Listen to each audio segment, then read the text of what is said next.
Okay, guys, we are live. So for those listening at home, welcome to the Dungeon Musings YouTube channel. My name is Kevin Madison, and I will be your friendly dungeon... Actually, I won't be your friendly dungeon master. I will be your friendly castle keeper. Because today we are carrying on with our annual gaming marathon for 2022. And we are playing, well, a couple of cool things. For one, the game we are playing today is not Dungeons & Dragons. It is...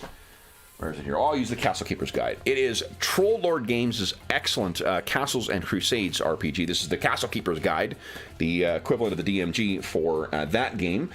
This is a game that is very much, it's part of this sort of old school movement, but not in the sense that it was trying to emulate the type of D&D play that AD&D first and second edition offered at the time when third edition was all the only game that was on offer. But this one, unlike some of the other older games, it is a little more...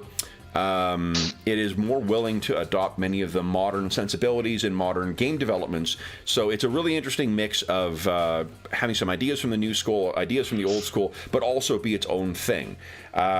We are also using this to play in one of my all-time favorite settings, and that is Dark Sun, the world of psionics, sorcery, sand, and swords. We are using some custom rules that I don't know the names of the folks, but some online folks put together, and you can find links down below to their work. They created versions for Castles and Crusades of both the psionic rules from AD&D 2nd Edition, as well as the setting rules for Dark Sun. And this will be part 3 of our playthrough of Dave Zeb Cook's outstanding Freedom module, the first module that was released for Dark Sun back in 1991.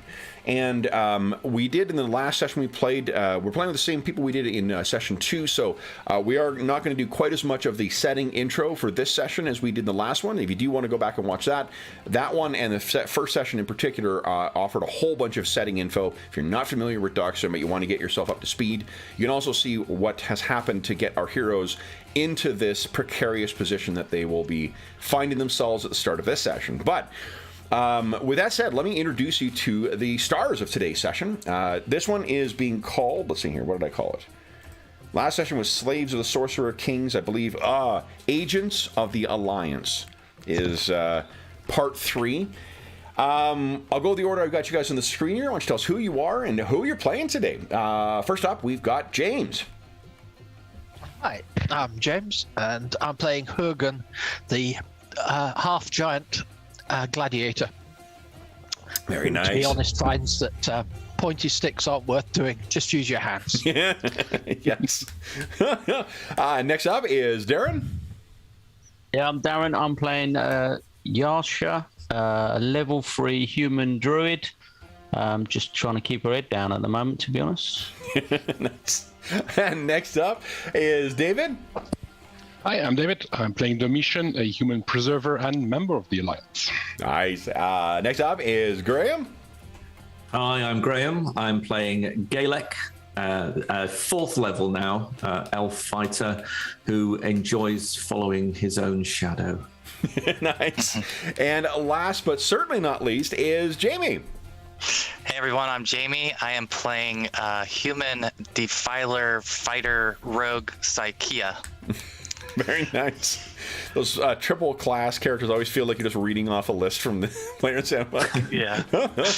All right, so guys, we just finished up, for those joining us maybe at a later date, we just finished up the last session a couple of hours ago. So it may be fresh in your mind, but what happened last time?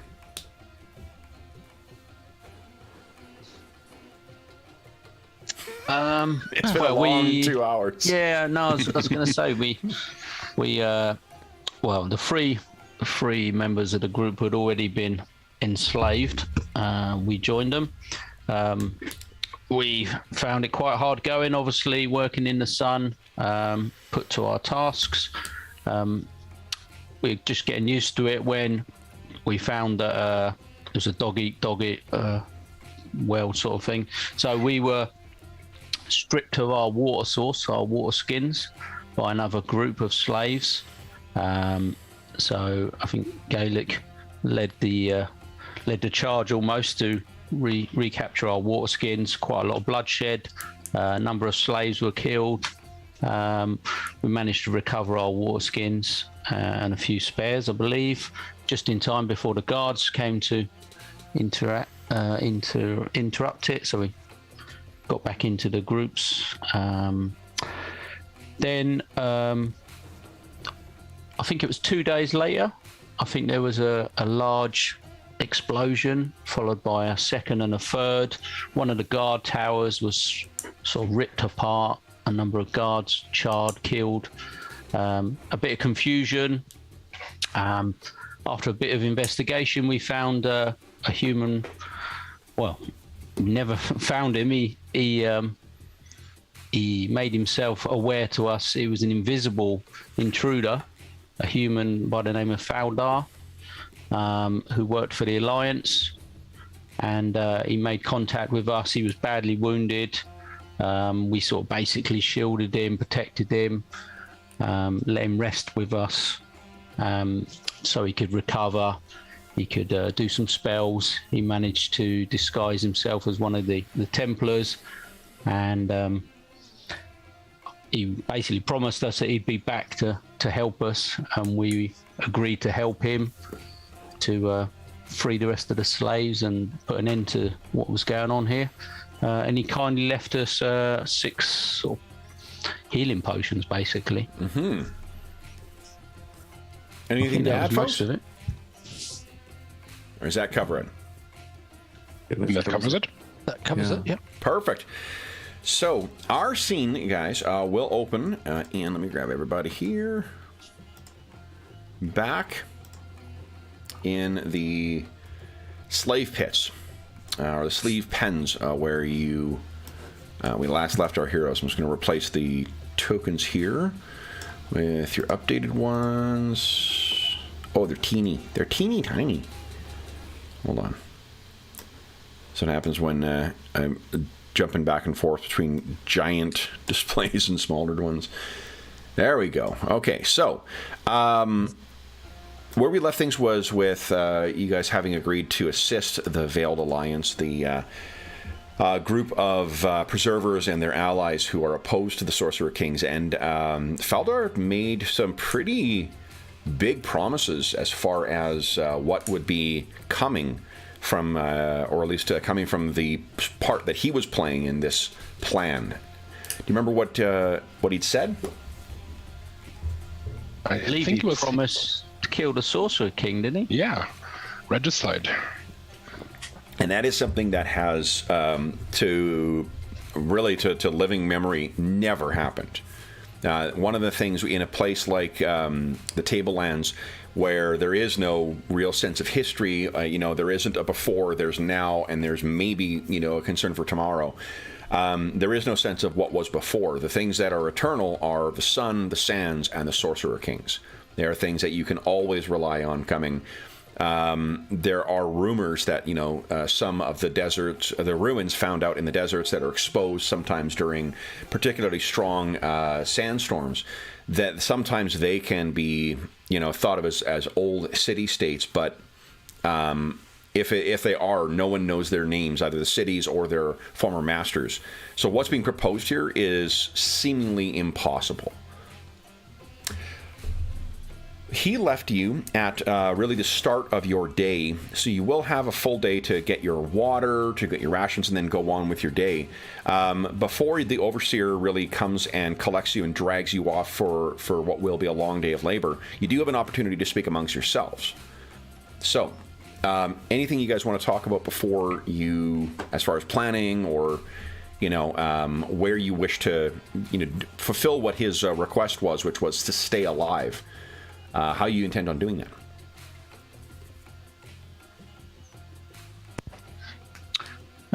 I was thinking of maybe trying to get a bit of an alliance going between at least us and one other group to try and make sort of strength in numbers.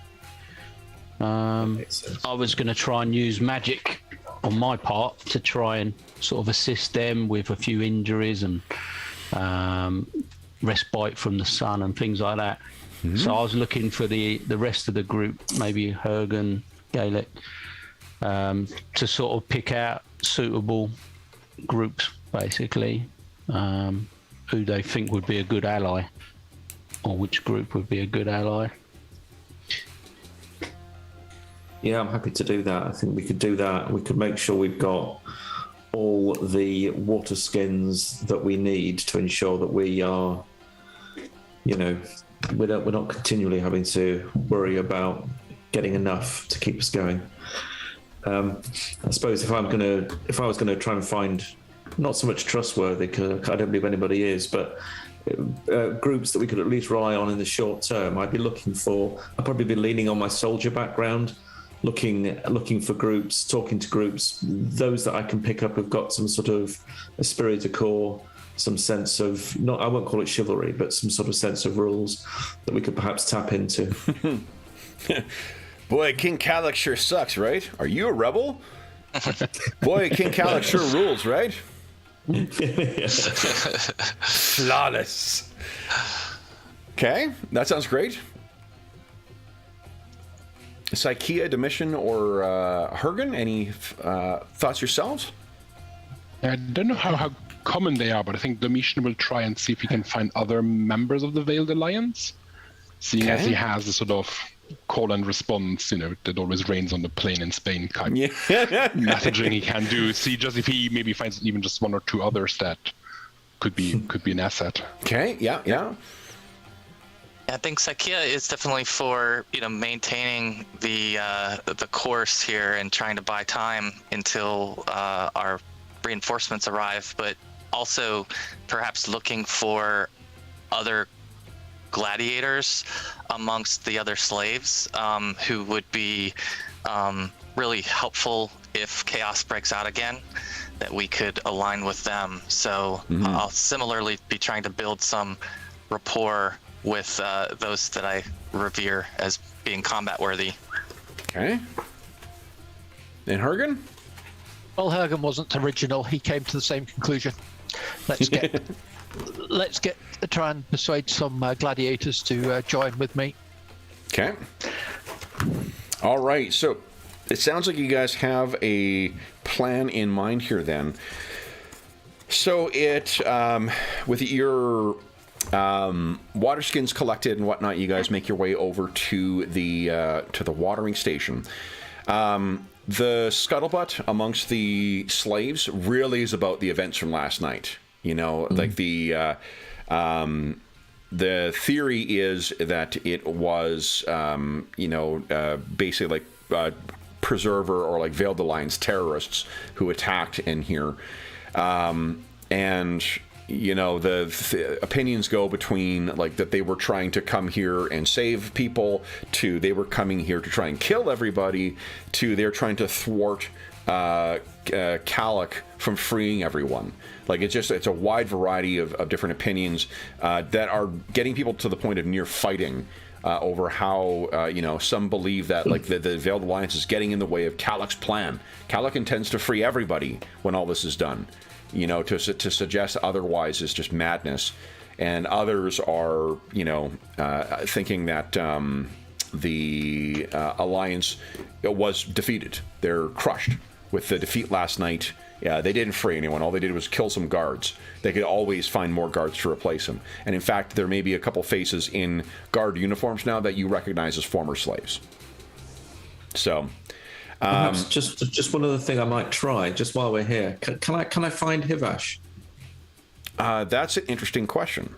So if you start asking around about that, you may be surprised by the result. Okay. Just to make sure everyone knows, Hivash was the artisan contact that we were supposed to meet originally when some of us arrived from the town of Cled, but he was taken away and we think incarcerated, but maybe not here. Yeah, his neighbors seem to say that he and all the other like slaves and citizens who worked at the Jade Hammer were all taken to work in the Ziggurat. So if he's here, there's thousands of people down here. So it will take maybe some asking around, but yeah, that's definitely something you could do. Okay. So you guys are maybe like you've turned around and mentioned to Sakia about didn't they say that he ended up here? And you do a little bit of back and forth over it, like, yeah, okay, well, I'll ask around about that as well, too. And that's when you start hearing the very raised voices of two women. And when you look over, a bunch of slaves are sort of knocked back, and you're going to start hearing this sort of like, the raised expectations. Last time when Gaelic and Rakas fought, that was the same type of thing, where there were people getting agitated. And what you see is that there are two women who are looking like they're trying to kill one another.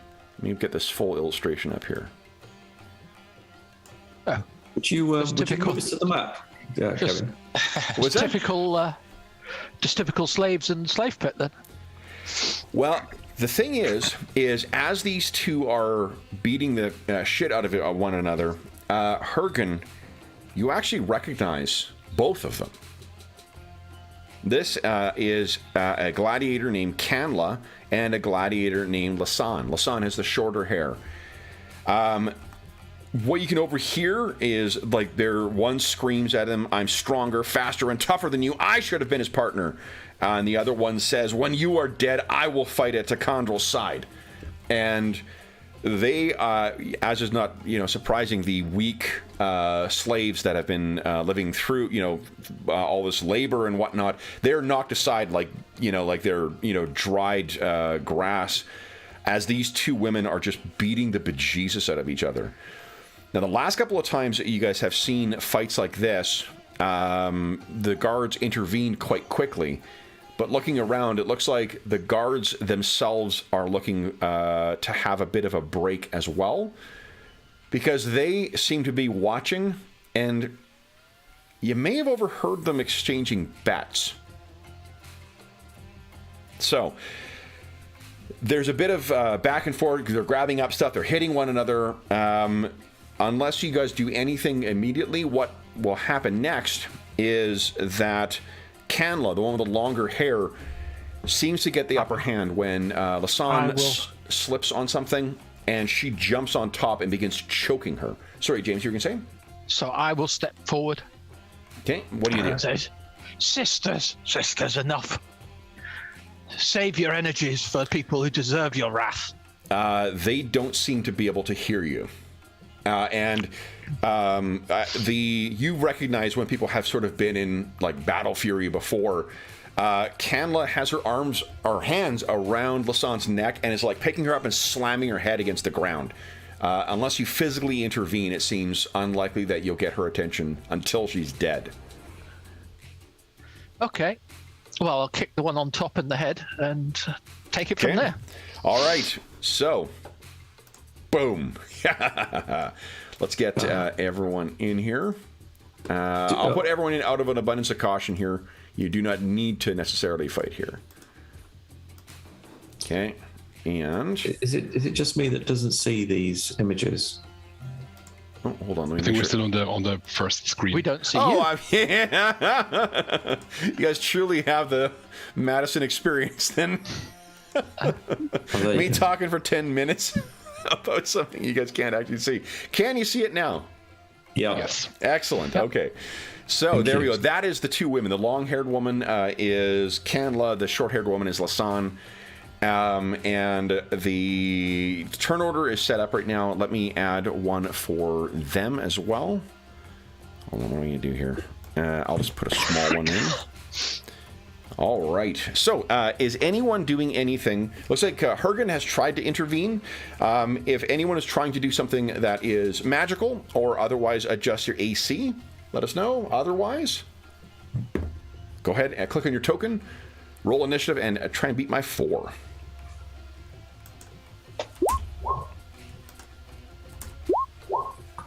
Nice. Countdown dice here. All right, and Sakia, I think you've got to. Oh yeah, that's already modified. That's awesome. Okay, so Yarsha, you are the one who is fastest to the mark right now. Anything you would like to do? I just want to get closer this turn. I just want to get sort of within distance if I want to do something next turn. I just want to see how it plays out. Sure. How far away are you thinking of being? In this sort of immediate circle around it. I assume there's a circle sort of. It's a pretty around big and circle, sort of, yeah. And the guards sort of in the front row, basically. Yeah, so it's probably like what the space that's been opened up here is probably about 50 feet diameter. So 25-foot radius. So it's you're easily to be within range of like stepping in or spells or whatever. Yep. So you get yourself in, and you've got a clear view around the crowd of cheering guards and slaves. Galek, what would you like to do? Okay, I'm going to. Okay, it seems that I'll try and break it up. I will go for on the one that seems dominant and that I can get to. I will go for a push. Okay. Go ahead. Maneuver. And okay, so push is. Let's see here. I should have looked it up, really. No, that's quite all right. It's not unreasonable to expect the DM or Castle Keeper to know how to play the fucking game. With a successful push maneuver, the attacker forces the defender to fall back 1 to 10 feet. To accomplish this, roll initiative normally and act in order. The attack roll receives a -2 to hit, but if successful, forces the defendant to make a strength check. If they fail, then they're forced back. Okay. Okay. So my unarmed strike is 6, so I make that a 4. Yep. Yep, let's go for Go that ahead and then. make your attack roll. The AC is 12. Ooh. Nope. I will go. You gonna spend 2 luck? Oh, yeah. Yeah, I will. Okay. Nice. Let me grab. Alright. Oh boy. I gotta say, like I got these the 2 NPC books kind of on a whim. They are for Castle Keepers. It's basically like one has fully written up like with backstory and whatnot NPCs, and the other one just has an entire book of just like charts of stats for them. It's amazing. It's super fucking helpful to just be able to open it up, find something of an appropriate level, and I've got the AC, the gear, and whatever else for it. So that is awesome. I mean, if you're a DM who does prep ahead of time, then that probably is less useful. But if you are a fly by the seat of the pants person, then it's super helpful. Okay, I was just checking to see what their strength. If they do have that, so that's a successful hit. You spend your luck. So then I need to. I'll make the save in chat. So it will be a primary stat, which means difficulty is going to be 14, or the CB starts at 14. She is level 6 and gets to add a level to this because it's a primary. So that would bring it down to. Well, I need a 14, and I get to add. Let's see here, plus 2 plus 7. D20 plus 7. So here we go. Oh, hold on. That's not modified by your... it's bumped up by your level 4.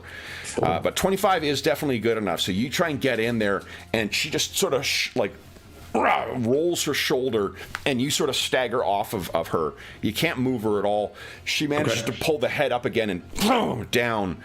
And I think you've maybe been in a scrap or two in your time too, and you recognize that like eyes fluttering, about to lose consciousness that is on Lasanne's face. Domitian. I will keep an eye on the crowd to make sure no one is trying to take advantage of the distraction. Okay. So 2 of the water canteen thieves got away from us and might be thinking of vengeance, something like that. So I'll just keep an eye on the crowd. Okay. Why don't you give us a wisdom check, and let's say it's a difficulty of just 1. Let's see what you can gather from this. Nope. Okay, so nothing obvious. Yeah, it's just a mess. Like you're looking around. I'm not sure you've ever. Well, you tell us. I mean, like, do you think you've ever really been like up close in the cheap seats in the arena before? No, probably not. It's probably quite sheltered from that sort of. Yeah, so it's just. I mean, these people seem like on the verge of just attacking one another. Like they're so. Into the fight that's going on here right now. Then it is their turn. So why don't we have James? Why don't you roll 1d? I need a con save for Lasanne to see if she remains conscious. It'll be 1d20 plus 3 against a difficulty of 14. Huh?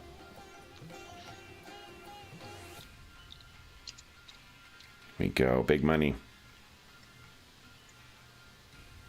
Well, that wasn't so good. So she seems to have, you can see her hands that were trying to struggle, they go limp and then sort of fall down, but that does not stop her attacker from still choking.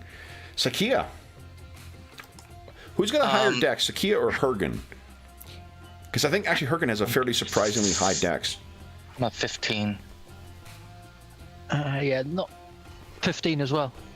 Which of you guys would like to go first? Hergen, Shall I you go? have a you have a connection here. I'll certainly let you take the lead there. Now, I'm a gladiator and all the rest of it, so I must. What's the most effective way of breaking this up? Is it to smack them or just try and grab her, pull her off? You could try, so grappling is a different thing. Grabbing is, you make a normal, I think it's a normal attack roll. And on a success, you grab the opponent. They can try and break free, but if you maintain the hold a second round, you can then the subsequent round make another attack and try and pin them. So you could do that, or you could just try and whack her. If she's lost in Battle Fury, the attack actually might be more likely to succeed. Yeah, that's what I'll do. Okay. I'm just going to smack her one. Okay. So But, go ahead. Her AC is a 13. No, 12, I think. 12. Solid hit. All right. So I don't have a. You know what? Why don't I do this so you can see a health bars? I'll use that. I'll move it up to where you guys are, and just use this sucker here as her health bar. Not Lasan is kind of unconscious for the moment, so Lasan's not here. If you leave a message when she is conscious, she may be able to assist. Now your unarmed damage is 11. 11. Yeah. Holy smokes! So yeah, you hammer her. You definitely have her attention. Then Sakia, what would you like to do? Sakia would like to grab the, was it Lasan who's down? Yep. Yeah, grab her and pull her away from the skirmish. Sure. What I'll suggest, why don't you give us a dexterity check against difficulty of 3. That'll allow you to grab her and get away without Canla getting a chance to get her hands on you. Okay. That would not do it. How much luck would I need? It would be quite a bit. Yeah, so it's let's see here. What's your CB for? Oh, 9. 9. Oh, so it's not bad. So I mean, 9 plus 3 is a 12. So you need 5 luck. 5 luck. That's all my luck. You can spend a hero point and re-roll if you like, or you can just you could have run up and grabbed her and not be able to get away. Yeah, I think in this case, just the effort is where I'm going to leave it. Okay. Sounds good. All right. And then I believe that brings us to the end of the round. So next round, everyone decide what you're doing. And if you are doing anything interesting, anyone doing any spells, psionic powers, armor class modifying things? Oh, I will evade. Evade, okay. Well, I'll get ready to evade. Well, evading it takes place. You don't roll initiative when you evade. I think that's one of the ones that you don't. Before I speak out of turn here. Yeah, you're right. Yeah, no initiative. Yeah, so you just what other people have been doing is putting like E or P in their initiative track. Okay. Okay. Otherwise, everyone click on your token and try and beat my 1. So.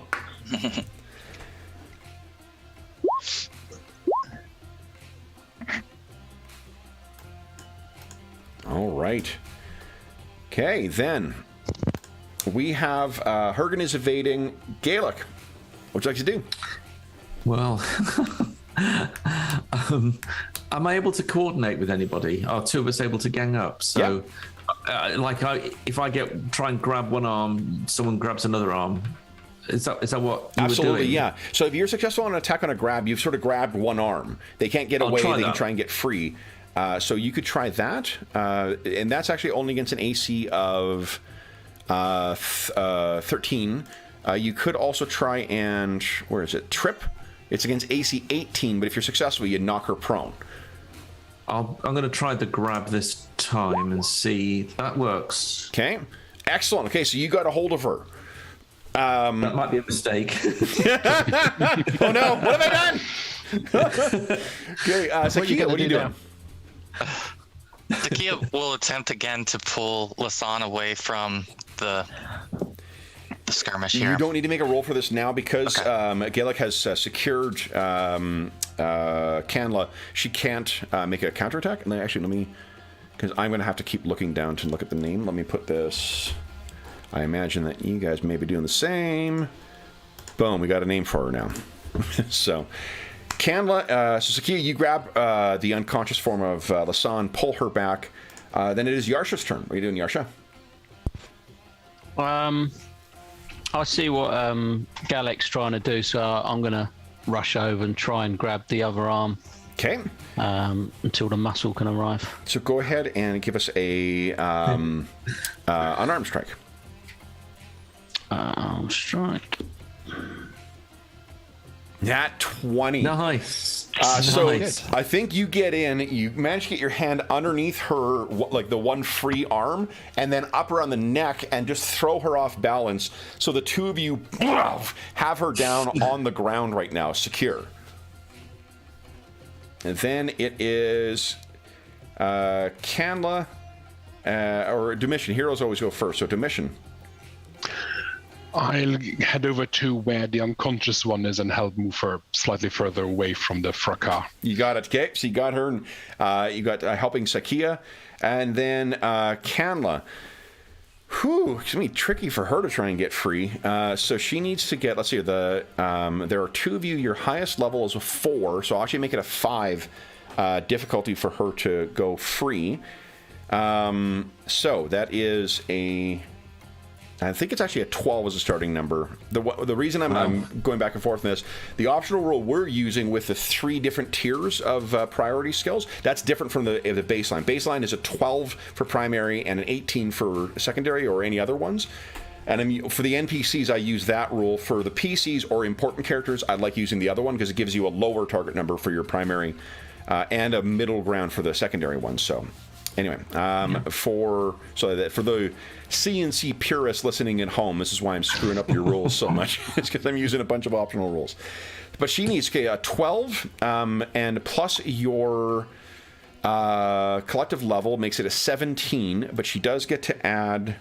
She's got a huge strength. That's 3. She gets to add 9 to it. So she needs a 17, but she rolls 1d20 plus 9. Oh, jeez. Both of you are thrown back. And stagger. You don't fall. You're just thrown her free. And she springs up, almost like a cat.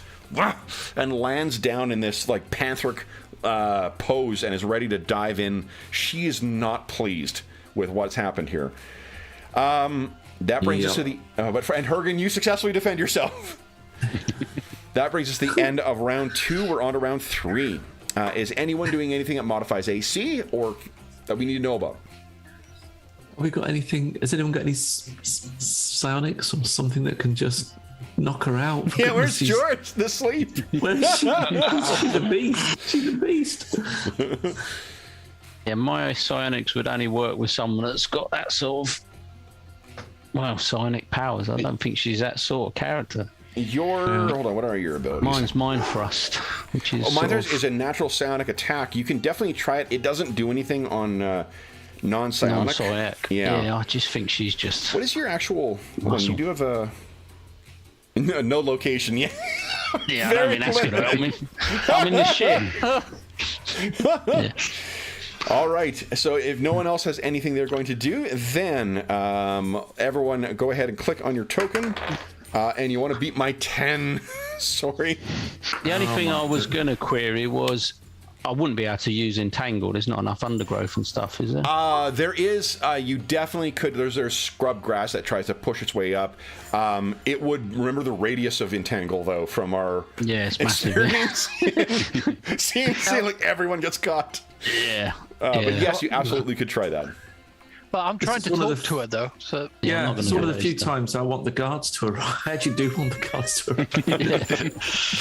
arrive. What you can overhear as Domitian and Sakia bring her back. There's now like, 30 bits on the half giant. And like, no, bet on the elf. The elf will get it. He's wiry. So you guys have completely skewed the odds, and the betting is really heating up. And it also seems it's not restricted to only the guards. The slaves themselves are betting like today's bowl of gruel against you losing. So anyway, has everyone rolled initiative? Yes. Or well, so I'm wanting to get in her face. So I'm evading, but I'm not trying to get away from her. I want to get in her face. By not engaging her when there are others engaging her, that doesn't seem like a effective strategy. Then parry. Okay. I don't know, because it's the same effect. So you can't. I'm just trying to get up close with her, and like if she punches me, I'll try and swing out of the way. I'm not looking to attack her. I think when you can definitely do that, so that remains your action. She seems to be focusing more on those who are attacking her, though. Okay. So, all right. All right. Well, I'll just attack her then. Okay. Okay. So then, click on your token and go ahead and roll initiative.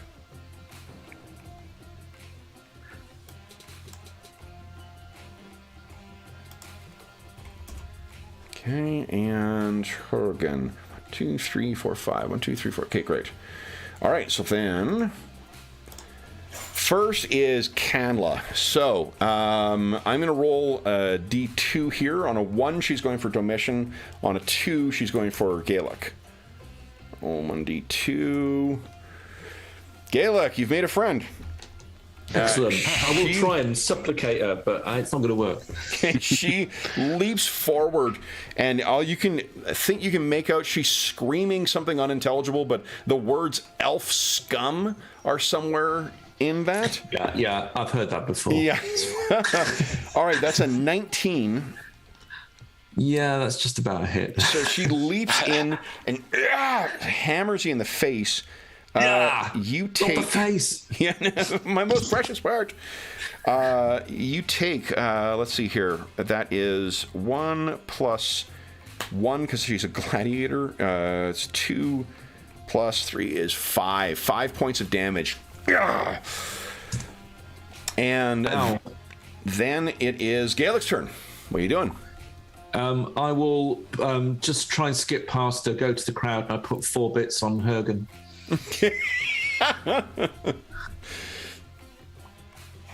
That's everything? If I can do more, I will try and hit her. Yeah, we'll go right ahead. Okay. I will try and hit her. It's not gonna work.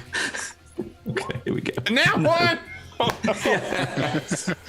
Are you spending a hero point to re-roll that, or are you taking the fumble? No, I should have spent the hero. I fluffed it. I might, if I'm still alive next time, I'll try the hero point and get the nat 20. Okay. Well, the reason the hero point spend I'm referring to is the re-roll.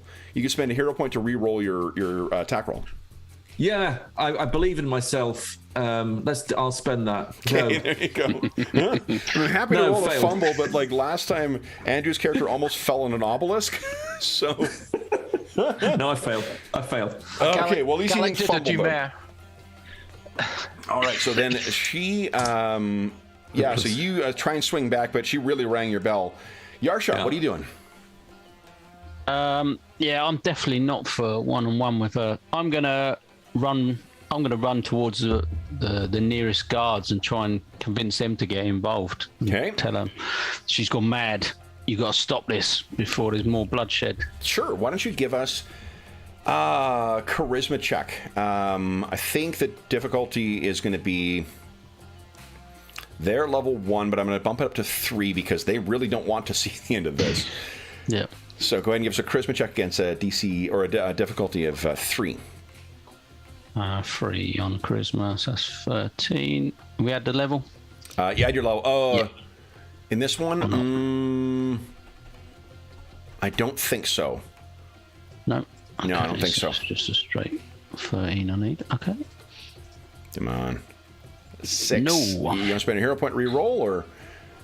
No, I might try again next turn. Okay, so the look that he gives you as you're like, do something! He looks at you, his face just, sneers like as if you were like a mortal enemy who speaks to him. And then he just sort of gestures like, get out of here, and looks back at the fight and gets a smile on his face again. Hergen, what are you doing? I will go for a smack. Yeah. That looks like a smack. Yep, that's a hit. It's 11 points of damage, I think. Yep. Okay, you most definitely have her attention now. Domitian. I will keep an eye on the unconscious one, just to keep her safe from anyone in the crowd, and we'll look at Sakia and sort of, you can go and help. I'll keep an eye on this one. Nice. Sakia, what are you doing? Sakia will not want to let down Domitian, and will go ahead and head towards Canla and attempt to. Actually, I'll go ahead and spend a hero point to grab her, to try to. Actually, just to do an unarmed strike on her. Yeah, well, you could do so. A nat 20 on a grab would pin her. You would get the effect of having like 2 successful attacks. So you just pull her to the ground. Yes. Okay. That would be it. So out of nowhere, I guess Hergen first. She races over, smacks Gallic in the face. Hergen returns the hit. She spins to face Hergen, which leaves her completely wide open to when Sakia sort of like rugby tackles her and slams her to the ground. She is pinned now and screams out like some kind of wild animal. Ah! That brings us to the end of round 3. We're on to round 4. Anyone have anything initiative matter? I need to find a more efficient way. Anything doing anything interesting with their AC or casting spells? Going? Yeah, I will. I suppose I'm kind of going for an evade, but my plan is if she gets up, my plan is to goad her to go for me, and then use my speed to exhaust her by running away. Okay. So that's probably the best going to be using, come up with. Yeah, like charisma to try and influence. So that'll be your action. If okay. So then, if no one else has something that affects the initiative, then go ahead, guys. Click on your token, roll initiative, and beat my 4. Ooh, 10. Okay, and that looks like 1, 2, 3. 1 is on hold. Who are we missing here? Oh, Hergen, are you rolling initiative? I rolled a miserable 2. Miserable. Oh, it's right before then. Yeah, sorry. Yep. When it's carrying forward from the last person who rolls, I always miss it. Okay, let's see here. So Canla is acting on a 4. Come on. You know, 4. All right. So then, first up is Yarsha. What are you doing? Similar to the last turn, I'm looking for someone a bit more sympathetic. A guard that doesn't seem as interested in the fight. Is there one that's sort of looking around thinking maybe, or are they all well up for it? Yeah, everybody is invested in this. I mean, this is these are 2 professional gladiators who are fighting right in front of them. This is a free show as far as most of these people are concerned. Come on, in every office is someone that doesn't like football. Exactly. Especially when one team didn't turn up. Because the fight's over, really, isn't it? Is she actually knocked out, one of them? Well, Lasan is out, but it seems that Canla is intent on killing her. Yeah, okay. And these folks seem to like the blood in their blood sport.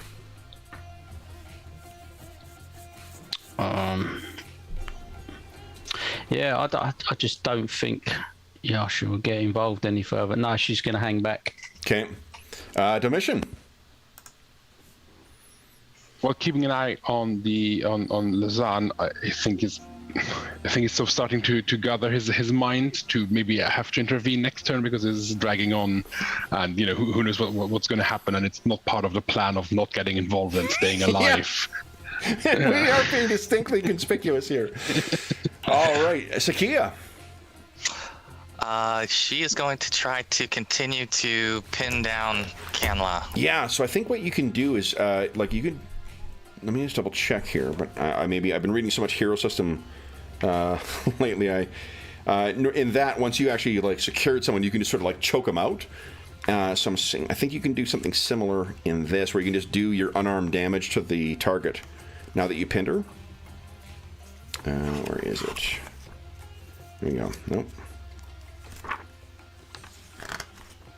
Here we go. To be fair, it looks like Canla may go before me in the turn order. I'm not. Oh, did I forget to? Hold on. What's going on here? Oh, I didn't put it in the right order yet. Domitian. Canla's up first. Sorry about that. Okay, so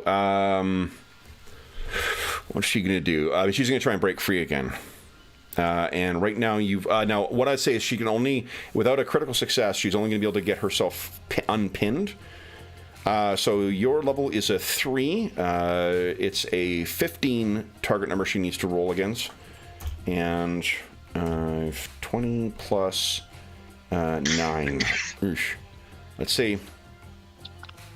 Oh, She isn't able to get free.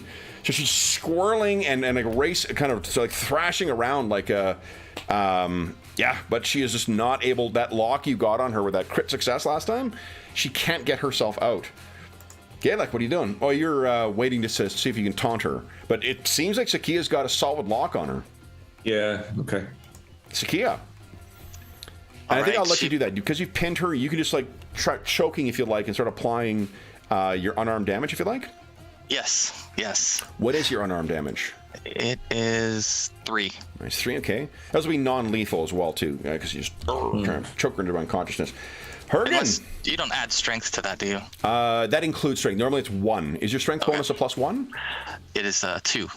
Oh, +2, so it should be doing 3 then. Okay, 3. Yeah, okay, so subtract 1 more. All right, Hergen. Does it make sense for me to try and pin her as well, or shall I just go and give her a friendly knock on the head? What that I would do is, because you're bigger and you're a second person, I do just like I did last time, is add on +1 to the difficulty because you're another person holding her down, and another +1 on top of that because you're so damn big. So it would make the difficulty a 17 instead of the 15 that it was currently. Or just go for the knockout. Yeah, you could just do this exact same thing. I'm just going to go for the knockout. And yeah, because you could also do the non-lethal. Non-lethal, yeah. And because she is effectively prone, I think you get a +4 to hit. There's my DM screen or Castle Keeper 27 screen. should do it then. 11 most definitely, yeah. Go ahead. So it's an 11 more damage. Oh no, it's 23 was the roll and 11 subdual damage. 23 is the roll. Okay, yeah. So that most definitely.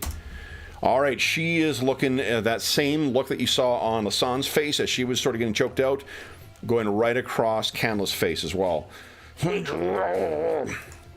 Hopefully this is our last round here. Everybody, anyone doing anything that is not, what do you call it, that affects your AC or is casting a spell, I take that as a no. Then would you kindly beat my 7?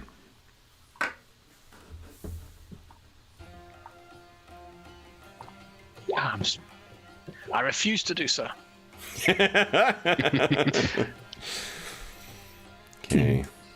And No quick.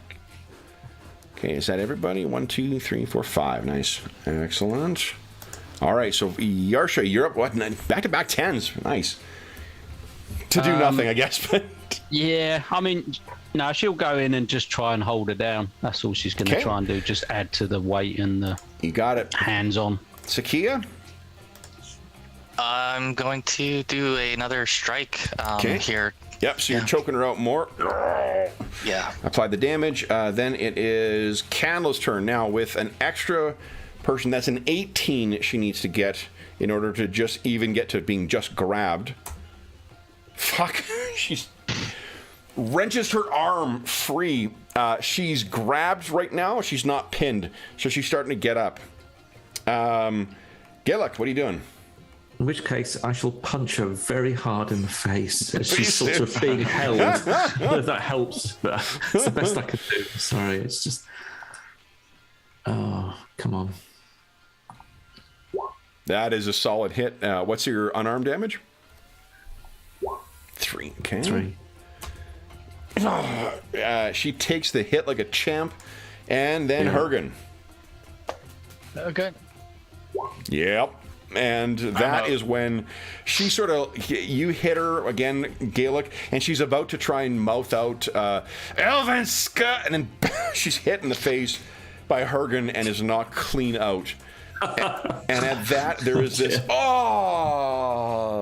of goes to the crowd.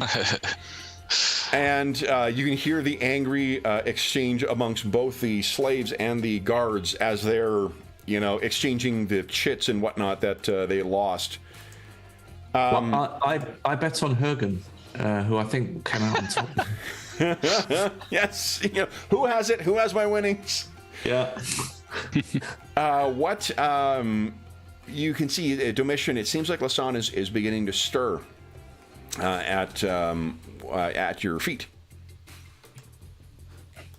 I will take a cautious step or two back, just in case she sort of thinks that whoever she sees first is an attacker. Okay. So she, when her eyes open, she sees you and kind of, her one fist kind of, cocks back like she's ready to for a fight if she needs it. Friends. She looks around and she sees that Candle's on the ground. And then kind of lies back down again. Oh. Who took her out? Who took her down? I'll point at Hergen. I'll gloss over the fact that it took all of us to. Okay. She looks up and her eyes kind of narrow as she's looking at you, Hergen, and then she sits up. She's like, "You. What's your name?" Aye, Hergen. Fellow gladiator. Right. I hear I have you to thank. It was several of us. Candle will She be like was quite a fighter. You have no shame in being taken down by her. She got lucky. She puts her hand out, asking you to help her. Yep, so I pull her up. Okay. And just say they always are. Pull her up, and you can see she, for someone who was just like choked into unconsciousness and had her head beat against the ground, she's pretty steady on her feet. So she gets up and sort of looks at the lot of you around here and says, "What are you here for?" To you, Hergen. Are you being punished as well? Wrong place, wrong time. I coming through the slave markets and I got grabbed. It was careless of me. What are you here for then? Why aren't you in the arena? They like me hitting rocks more. He looks over at Canla. If you took Canla down, I think he could be used for more than rocks. He looks over and it sort of gets the sense of Gallic and Sakia, and you as well. She's judged you as warriors too. Are these... So why are you here? They didn't like us. They said that I would be paired with Takandrel for the great fights, for Calic's great games, and Canla didn't appreciate that. We were sent here for discipline. She looks down at her, kind of kicks Canla in the side. She moans. But I'll be back soon. This is just a show for the others. They need us for the games, or me at least. That one, I hope she dies moving rocks. Then looks up at you, Hergen. No offense meant. None taken, sister. Well, then, I suppose I should... Why didn't the guards get involved? Too busy betting? They were rather entertained by your battle. Scum, every one of them.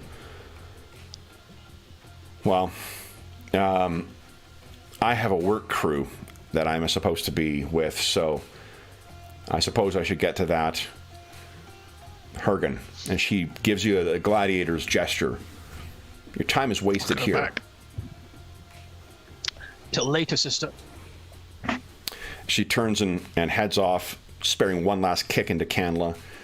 And Canla doesn't respond that time, leaving you guys behind. The crowd's sort of milling around. The overseers, now that the excitement's are overall, sort of barking and screaming like, "Oh, come on, back to work. Oh, get going on." But you guys do have a moment to talk amongst each other, if there is anything.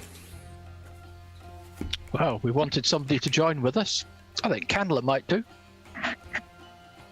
Kind of rolls over. Her eye is completely swelling up from where your fist connected with it. So then, your overseer comes over, unless there's anything else you guys wish to do here, and sort of forces you all to get back to work. Now, what you guys have double water, I think, for all of you except for Hergen for today. Is that right? Yep. Yep. Though, and let me make sure I've got this right. Domitian is also sort of asking around on the work site to see about members of the Veiled Alliance. Gaelic is asking around both about the dwarf that you were to meet and just in general trying to get to the lay of the land. Is that right? I think we're trying to identify a good group, weren't we?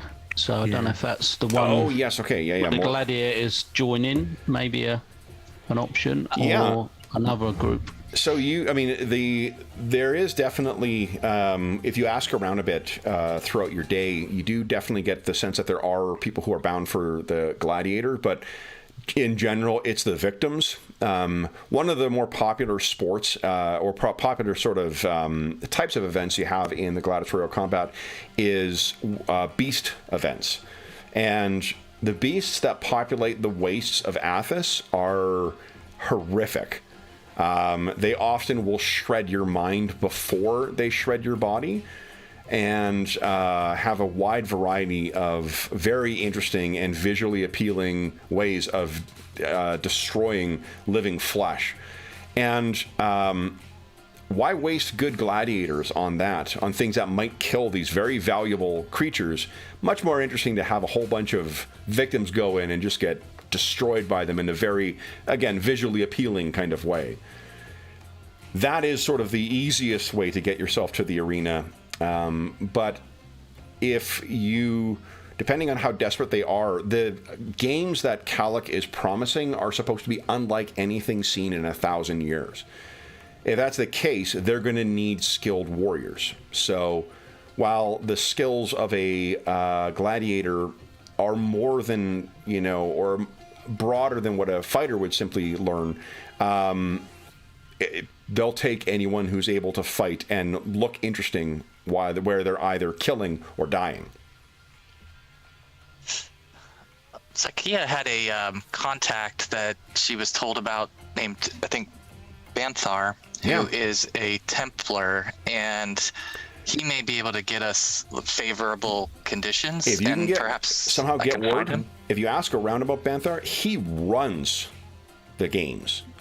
So he is a very, very important person. If you're able to get word to him, that might, he might ignore it as just yet another person. But, if you're able to bandy about his name, particularly in the ears of any gladiators, then that definitely could get you an introduction and give you an opportunity to participate in the games. I think I would try to put some word out for Banthar to recognize that we could be valuable to him and the entertainment, and that we'd be ready to work with him. Okay. So if we can get that word out. Sure. Okay. So you start spreading that word around. Now, Gaelic, would you give us let me think here. I hate to keep picking on your worst stat. I promise you'll get to start doing some good things soon. Give us a wisdom check against a difficulty of 4, please. Okay. I'll just roll the d20. Okay. Just a 9. Okay, so you are, coming back. I think this is about midway through the day, so it's the hottest part of the day, close to the time when you're going to take a break. You're happily counting the like chits for water that you collected from your winnings on the bet, getting your way, and getting back to meet up with the rest of the guys. And this is sort of those like people are all over the place in a workplace or in a work site, but there's also places where there's just no one watching, and it's passing through one of those areas when 2 dwarves step out, blocking your way with stone, like a stone or a chisel in one hand and a stone hammer in the other. And you sort of stop and you instinctively, I imagine, look behind you, and you can see that there are 2 more dwarves, one with a similar, laborer kind of look to them, and the other one who seems to be a little older than the others. Okay. I'll just gamble and just say I'm a friend of Hivash. They all sort of look at one another and then look back at you and say, "How do you know Hivash?" This is the old one who's behind you. I am just a simple messenger, and I was commissioned to send goods to Hivash in the quarter from Cled, from one of the dwarven houses from Cled, and we've been looking for him, concerned for him, because we understood that he was taken. So the 2 of them. The one who looks different from the others, and then the one standing next to him, they look at one another, and there seems to be a knowing. There's a change in the expression, as if there's something passing between them, and the one who is also carrying a chisel looks back and says, "On your knees, elf." I will do so. Okay, so you drop down. All the dwarves sort of move in on you, not in a menacing, like arm, weapons raised kind of way, but they move their way in and sort of position themselves around you. When they're in close enough, the 2 that cut you off at first put their weapons on the ground and sort of grab your arms, and then the other steps forward, the one that was not carrying anything, and he places his hands on your head. He closes his eyes, and you can feel you are psychically active, so you're a wild talent. Naturally, when you feel your mind is pushed on, is to automatically activate a psychic defense. And I'm assuming that that's what you did, is you activate, I think it's Tower of Iron Will, maybe, or Mind Blank? Yeah, it's Mind Blank or Thought Shield. Okay, you got 2. Right, because you're 4th level. Yeah. So you can, you feel this happening, and as I think just instinctively you put your defenses up, and the dwarf sort of steps back, the one who had his hands on it, and he says, he resists. I'm a fighter, I say. It's my instinct. He nods as if understanding and says, "If you are a friend of Hivash, we must know the truth of this. Open your mind. No harm will come if you speak the truth." Very well, but I will warn you, it's a complete mess in there. He shrugs, "Whose isn't?" and places his hands on your head, and you can feel it's almost like in the sort of like psychic scape that's in this, wherever your most comfortable abode is, where you would be most comfortable with yourself. It could be out on the dunes, at sunset. It could be in an oasis, drinking copious amounts of wine. Wherever your happiest place might be, you feel as if this dwarf steps directly into it. Okay, it's on the dunes. It is late, and I am with a caravan that is traveling. Okay. So there maybe you can hear the soft noise of, or the idle noise of them setting up. He steps forward, looks at you, and says, "Tell me the truth. How do you know Havash?" We have never met him. We were commissioned to meet him in this city with goods that we were told he was to receive, tablets of writing. He closes his eyes. From Cled. Yes. Where are the tablets now? They were taken as we were captured. I think that's right. Yeah, they would have been on you when you were arrested, so they would have been either, at best, seized by the Templars, at worst, destroyed. Yeah. And I think if you give that thought of it being destroyed, you can, inevitably when there is a mental connection like that, there is some bleed over from the intervener as well, too.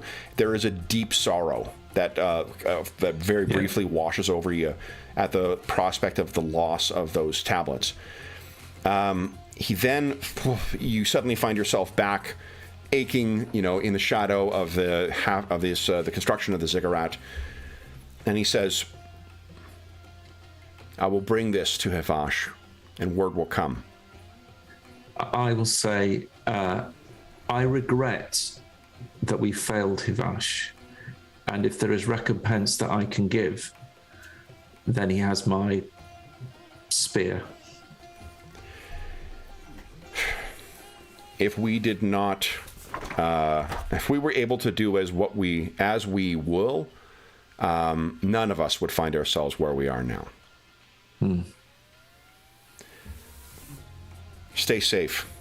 We will send word. Very good. And they collect their tools, and then they sort of head off, leaving you to rejoin your comrades.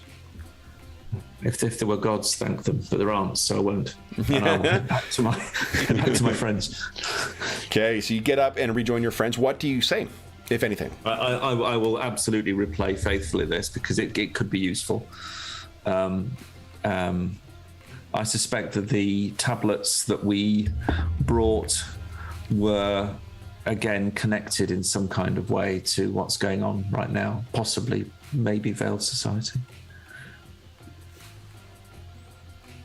Did you say there was writing on them? There was writing on it, yeah. Yeah. Can you describe the writing? Would Domitian be able to maybe fathom as to what they were? If someone possibly. describes the writing? At the very least, you could judge whether it is part of the code that the Tyrian branch of the Veiled Society, or Tyrian cell of the Veiled Alliance had. Veiled Society is in, what do you call it, Karameikos. Let's see here. Sakia is lettered. And I don't know if Gaelic is, because you're I don't think Gaelic would have focused on the letter. I don't think it'd have been that interesting. So, Sakia, why don't you give us an intelligence check against difficulty of, I don't know, how hard would this be? Do you think that Sakia took any time trying to study these things, or was it just like a means to an end, deliver these things, get the cash? I don't think she would have poured through all of them, because there was a lot, but she would have certainly opened one of them and looked closer just to get an understanding of the nature of it. Yeah. So I'll set the difficulty at 1 then. So give us an intelligence check against difficulty 1. You can add your level to this for sure. Okay.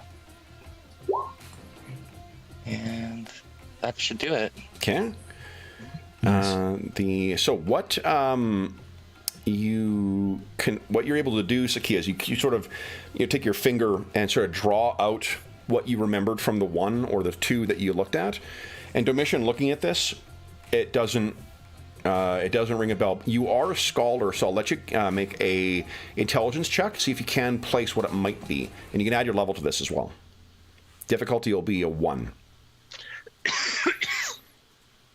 Holy shit. So, Domitian, in the course of your studies, there is a very unusual script that is ascribed to the dwarves. And that seems to be what this is. What they were transporting, it may not be a super shock at all, seemed to have been very, very, very old. Like back to the, well back before the age of the Sorcerer Kings. It could have been artifacts from the time of the dwarves, the ancient dwarven kingdoms. So irreplaceable, unfortunately. Although curious that a stonemason would be interested in picking it up. Yeah, you said this friend of yours, so this person you were meant to take them to is a mere stonemason? This is very old. If I'm right, I could be wrong. What I can tell you is if it's from Cled, there is no, to the best of your knowledge, no connection with the Veiled Alliance and Cled. Sorry, Graham, you actually might be muted. If you were talking. I was, yeah. Okay. Yeah, I was just saying. I see your mouth moving and I'm like, I think I might be talking over. No, you are quite right. It seems unusual. They were the Jade Hammers. But there's just more there. Yes, we don't know him well enough. No. But I think he's influential. And I think he's a mover in this city. Which is probably why he's here. Yeah. Yes.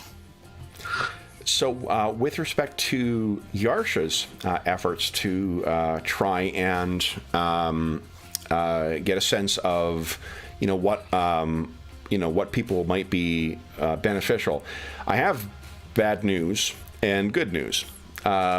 Which would you like first? Bad. The bad news relates to the good news. The bad news is who is likely to be a potential ally. And that is more of the same types of ruffians. Unfortunately, the experience in the slave pens brings out, it seems, the very worst in people. And the ones who seem most capable and surviving the experience in here the best are the very worst people. So there are a number of gangs. All of you have, spent your entire lifetime in the Tablelands, so you're used to dealing with terrible people at times.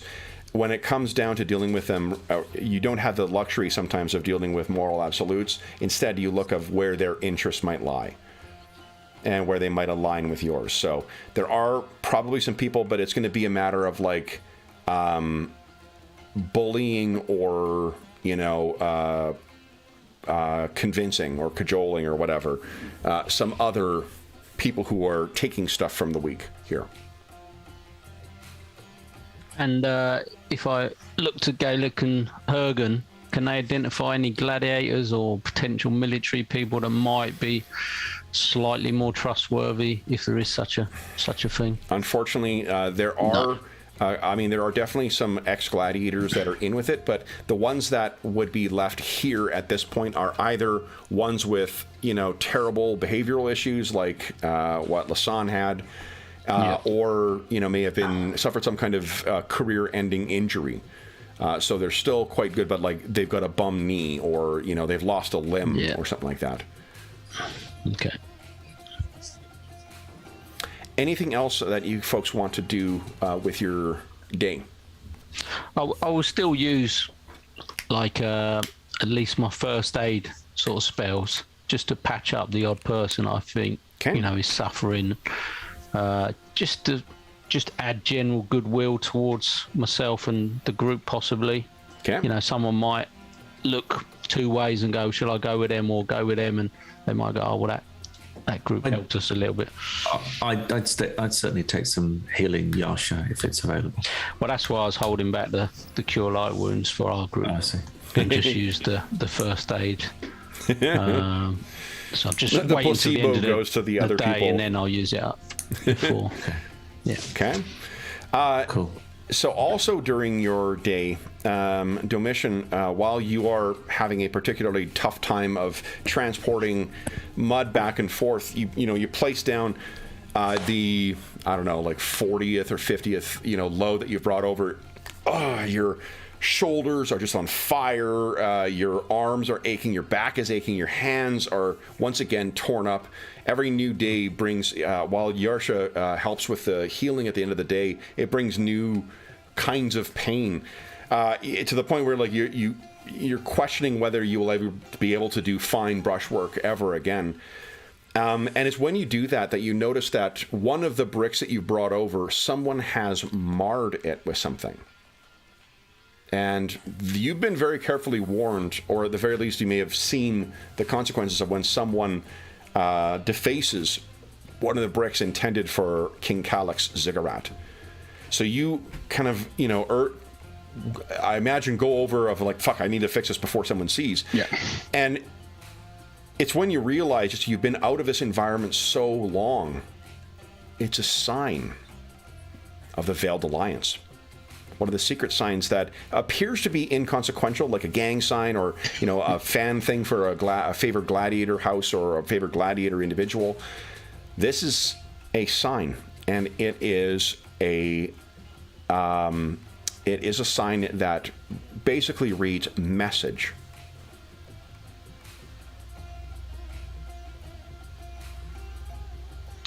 I will look up and look around to see if anyone is sort of paying particular attention to me in terms of making sure that I've received the message. You're looking around, and you don't see anyone who seems to be watching.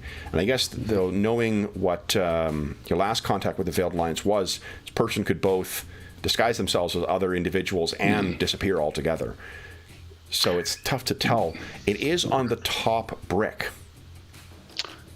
Is it still like sort of wet, or is it already fully formed? Fully formed. It's been baked in the sun. You're stacking them that are going to be like brought over, up. You see the big stacks of things being carried up. That's where some of the bricks are brought. I'm trying to think would I think that maybe someone has left a message inside the brick? Maybe inside, maybe underneath, maybe nearby. Which I will check the rest of the brick to see, the immediate surroundings. Okay. If there's a message lying nearby. And what you can see is that in a similar, for one, the message actually comes off pretty easily. It's got to be some kind of like grease pencil or some Athasian equivalent. Maybe it's some kind of innards of an insect or something like that. But you push it up, and using the same material, there is a marking of like a crude version of the ziggurat. And you can see that at a like 45-degree angle, there is a sun that has been drawn or illustrated over it. This you recognize as one of the ways of coding time. The Veiled Alliance in Dark Sun, at least, has the benefit of not only being able to use physical dead drops, it also can coordinate times for psychic or for magical, like long-distance communication or secretive communication. What this is likely telling you is that sometime around like 4 o'clock or 5 o'clock, you can expect that someone will be trying to contact you. Excellent. So I would then know that I would have to open my mind and... Precisely. Yeah. Just say I wipe that symbol away as well to make sure the bricks are unmarked and the overseer comes around and says, "What are you doing?" There's more. Sorry. Okay. Yes. And you head over. All right. So we'll maybe fast forward a little bit to your second break of the day. You all have an opportunity to sit down. Gallic, you've had an opportunity to consider the consequence of Hivasha's people contacting you or tracking you down. Is there anything else that you guys wish to do for today? I will share with the others that I might be receiving a call later. That if I zone out or, if they can just pretend that maybe it's a heat stroke or I don't know what kind of form the message will take and how I'll react to it, but just in case I suddenly go bleary-eyed or keel over, it should be fine. Sakia still has this papyrus that she brought in as contraband, I guess, and I don't know that she's looked through it since she's been in here. Yeah. But this might be an opportunity for her to take a closer look to see if there's any other hints or information she could ascertain from the writing. Sure. So if you're going to have to be fairly careful. Give us a sleight of hand against a, let's say, difficulty of 3 for the worst of, just to reflect the number of guards that are around. Is that just Dex then? Just Dex, yeah. Or, okay. Yeah. And add level? Or Add level, yes, please. Okay. Yes. Excellent. That does it. Okay. So then what you, let's see, why is it adding 3 to it?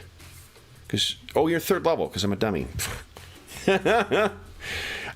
So what you can, I guess first off, that was to see. So you're easily able to take it out without it being seen. You've all had your head shaved, so you unfortunately don't have your lovely braids to hide it in any longer, but you've got it secured somewhere on your person. You don't need to make another check for it because you've deciphered the script before, but whoever this person is, they seem to have been quite active in monitoring some. Now that you've had the thought of the Veiled Alliance in your head, you would guess that they were actually tracking members of it, and it may very well be that the reason they were that he was watching you guys is that there were suspected members of the Veiled Alliance within your group. Within our group, okay. Yeah, within your traveling companions. There are, unfortunately, mages, and you would recognize this, there are telltale things like, as much as you can try and conceal your spell book, someone who's skilled in the art may be able to recognize what that is, and it doesn't get away from the necessity of material components for some things. So if you find a pouch with material components in it, and the person is not a priest or a druid, well, then that generally leaves only one one excuse, and certainly worthy of a conversation with Calyx torturers. Understood. Okay. Is there any specific information in here that would lead me to believe that they know about the upcoming events that we were sort of told about by Faudar? Yeah, if you're looking around, he seems obsessive about people coming and going from this. And now that you've got that in the frame of mind of thinking about the Veiled Alliance, that is most definitely, there's a talk of capture of at least one, and something to do with some village as well too, a village outside of Tyr. He didn't witness that, but it's the way he writes about it in the thing is as if someone had gotten news of a cell being broken in a smaller town or a smaller village. The wastes of the tablelands are just, it's open season. So if preservers are able to keep a community and protect it, it can be a very safe place to make your plans, to store your supplies and whatnot, train new preservers. It seems as if at least one of those was located and shattered by Calyx forces. The spy, seems quite happy about that. I think that Sakia would actually be a little bit moved about the writing of the preservers, and it would be eye-opening for her to understand that they work together. Being a defiler herself, she's not used to that, and I think that might be a part of what's going to trigger her eventually to maybe switch her craft, but for now she's still learning what it's all about. Okay. Do you share any of that information with Domitian? Yes, I would. I would think that I'd be very transparent about what I'm learning from that papyrus. Okay. Domitian, if the mention of the village being referenced by this spy, if it's mentioned to you, you know precisely what that was. It is the cells in the Veiled Alliance operate under that way for a reason, because if they are exposed, imagine having a flawless way of dragging information out of someone's mind. That's the power that Calyx has through his Templars, through his lackeys from the Order, the psionic training organization, and through his own like unfathomably powerful psychic abilities. You need to be extraordinarily careful. The fact that he reached so far, that is unusual. But it speaks to the desperation that Kalik seems to have in seeing whatever this project is come to fruition. That he's been willing to snuff out any possibility of any opposition. The journal, incidentally, only covers about the last year or year and a half worth of time. The way that person writes, they strike you as someone who has done this for a long time, or they're just incredibly talented, new people. But yeah, you don't really have a frame of reference, Akia, for how this compares to how they would have persecuted beforehand.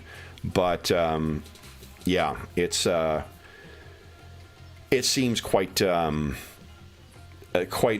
dogged in his pursuit of the Veiled Alliance. So I definitely would emphasize to the party that, we were known of before reaching tier, right? So we should keep that in mind, that he was certainly tracking us, and there's a high probability that we're known, right, prior to having reached tier. That makes sense. Bridges is further than I thought. But not all those you traveled with when you arrived in town there was more than you. None of you have shown knowledge of the Veiled Society or the arcane arts necessarily. No. Vania did. At the mention of that name, that is someone you are familiar with, Domitian. Half-elf, who is also a gifted psionicist, a excellent spy for the Veiled Alliance. I hope they're safe. Since being captured, you haven't seen her or Ela. Ela the Endwalker was another name. If that name is mentioned, another person who is a trusted ally of the Veiled Alliance. They had good reason tracking you then if you were traveling with those two. Yeah. So, while you are talking at lunch, there is someone who comes up and is standing sort of behind Hergen. A fairly thick looking, both physically and metaphorically, man who just seems standing behind Hergen. I think Hergen is so small in comparison to you, you may not actually recognize that he's there. You all see him standing there. Can we help you? Hergen, you look around and you recognize this as this is someone who actually is one of the menials who works in the arena. And he says, "That tough one, Lishan, she's looking for you."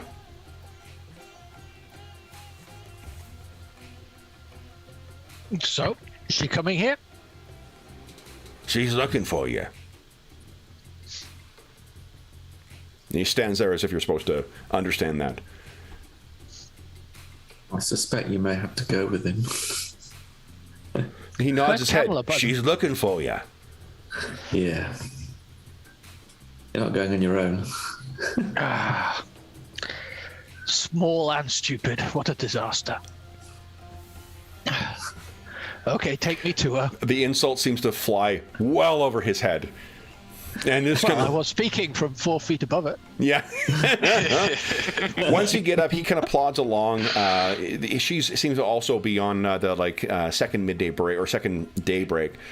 And when you're walking up, she's sitting on on a crate that maybe is containing some form stuff. She nods. Hergen. This work, it's just hardly befitting a warrior. And she looks at the thick one, and her face, you know, it's that, like, war face, you know, that gladiators put on, and she's like, you can go. And he turns and scampers off as if he had been threatened with that. She looks up, and her face goes back to friendly again. Now she's talking to a colleague, not a, you know, a menial. Do you like what you're doing? Or do you want to put your hands to more bloody work? You know, I'm just biding my time here. Made some friends. From what I heard, Sounds like it's all going to end badly in that arena. it's got to end some way. What would you rather? Without anyone watching here, a broken and exhausted end up in the burn pit? Or to the Do I cheering of look throngs? broken and exhausted? You would be difficult to break. But do you really want this postponed anyway? Your life and how you choose to, and your death are yours to choose.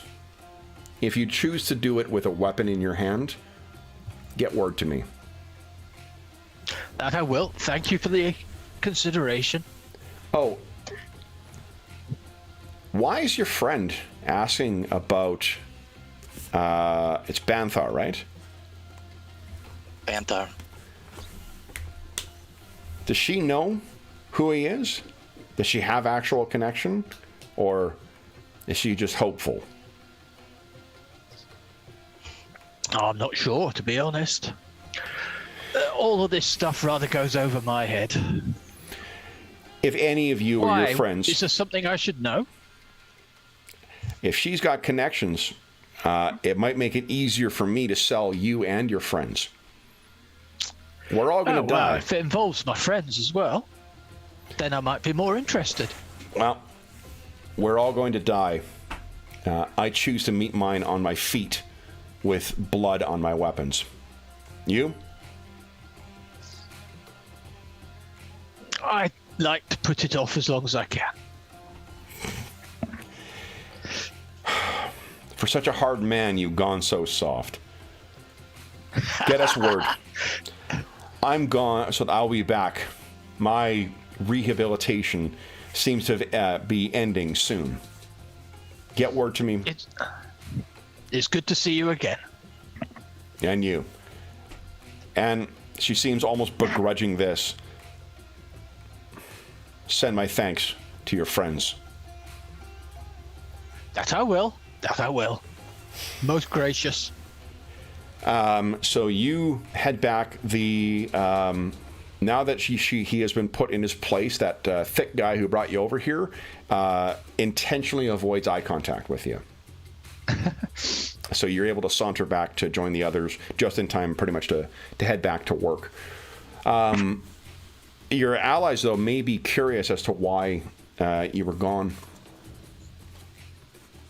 Yep, so I'll recount it back. What do you say? Not a very, in a not terribly poetic way, but... So what do you say? She wants to sell us? Yeah, she wanted us.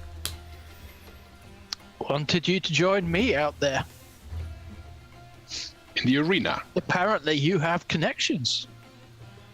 I do have a connection with Banthar that perhaps mentioning some of the agents of my past would let him know that he could trust us to work for him. There you go. There are other benefits of, heading into the pits, but it's not my decision. It's not the first place that I would go, I don't think. But it might be the right place to go. But I don't think we know that yet. We want to know what both Hivash has to say, and we want to know something about what our departed friend from the Alliance has to say, and how these connect before we commit to one path, is my suggestion. Agreed. Okay. We are waiting for a message from the Alliance, are we not? So, Yeah. anything else you guys wish to do until this message comes in? Stay alive. Don't draw attention. Yeah. So, Ergen, a bit worried that you're a bit squishy for the pits. I'm worried I'm a bit squishy for the So the day passes no more pleasant than any of your other days have gone, but this one in particular, Domitian, feels like it takes even longer. The path the sun is taking above the sky is seemingly moving at a slug's pace.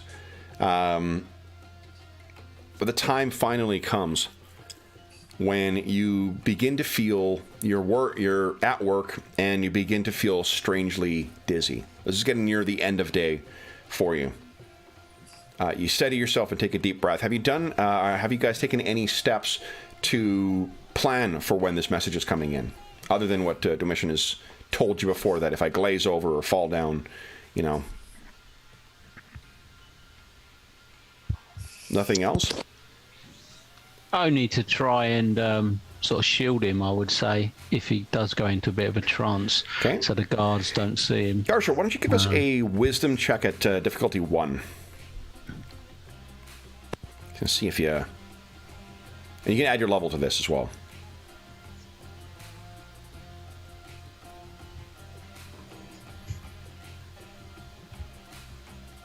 It's not... Domitian doesn't, tumble or fall. I was going to see if you notice the wavering unsteadiness in his feet. Oh, Darren? It's you. Hello? Darren, can you hear us? Yeah, sorry.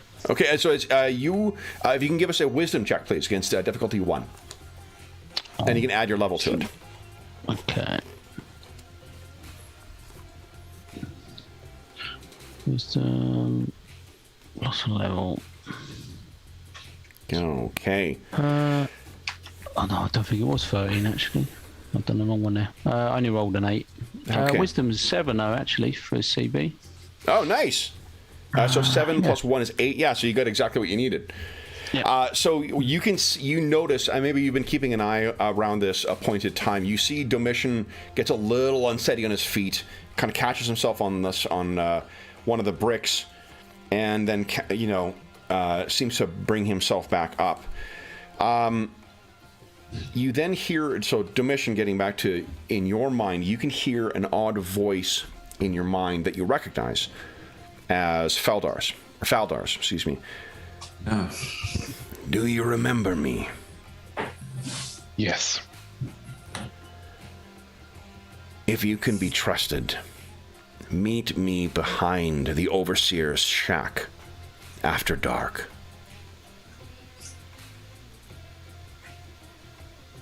And then that wave of dizziness is gone. I look around to see if anyone has paid undue attention. You make eye contact with Yarsha, who seems to have been aware of what's happened, but no overseers, no guards, no one else. No, I just nod and wait till we're done with the day's work. Okay. So, that brings us to the end of day. And as you all are packing things up and getting ready to end the day, Gallic, you recognize, as everyone sort of the work crews are all being sort of moved back into the pens, a dwarf sort of pushes his way through all of these and comes up to you and says he will come by tonight. I'll just nod. And then he disappears into the crowd. Yeah. So you have your meager evening meal together, and as much privacy as you're going to have, you do have now. So what do you guys want to discuss? I would just want to do my cure light wounds on Gallic before the end of the day, since it hasn't been needed. Okay. So you get 4 back. Nice. It's a flush of elemental power. I would say that I've had a message from our friend, saying that if we are to be trusted, we should meet them later. Behind the Overseer's shack after dark. And on the map, is that the Overseer's huts? Is that Yes. to the That's north hot there? there. That'd be interesting. How are we going to get there? It would be my next question. Actually, they did not specify. It just said, if you are to be trusted, meet me there. Maybe it's part of a test? Because that's outside the wall, the main wall, isn't it? I think so, yeah. I think it's behind, so probably means around this area here. Oh. Oh, I see. But inside the slave pen. Yeah. Okay. Oh, okay. I thought it was Yeah. outside. Well, I'll say that Hivash is also going to make contact this evening. I guess we should do both. Maybe we should split up. We Yeah. probably don't want to have 5 people sneaking around in the same place anyhow. Well, I'll wait here and see what Hivash has to say. He's coming directly. And if we can, if we can split, then let's split. Who's going to go to the to the alliance? Yeah. Hergen think he's not so good for sneaking. Yeah, I'm happy to tag along, but I'll keep a distance so I don't cause any any sort of. I don't want to scare them off, basically. So I'll just go as someone to keep an eye on from a distance that don't get into more trouble.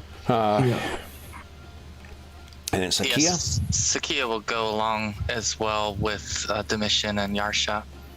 Okay. Nice. So let's we'll cut forward to nightfall here. This is when the people who are sneaking around sneaking around the area are either unbelievably desperate lovers meeting up, people smuggling information, rats going to the Templars to announce that they are, they've found out some information to next morning have the people taken away by the Templars, or those involved in schemes. So there are guards who are keeping an eye out, but so long as you're within the tent, they're not super concerned about this. Really, it's a question of whether you wish to hide your activities from the others, from the other members, the other slaves who live in here. What I'm going to ask you to do is to give us, because there's not a lot of lighting that is afforded for the slave pens. There's lots of shadows and stuff to hide in. What I'll ask you to do is to each give us a dexterity check, and difficulty will be a 1. And Sakia, you get to add your level because of your rogue skills. Now, if anyone else has any other abilities or spells or psionic powers they want to use to augment that, you guys can feel free to do that. Otherwise, I'll remind you as well, too, you can spend a hero point to get a nat 20 on the check.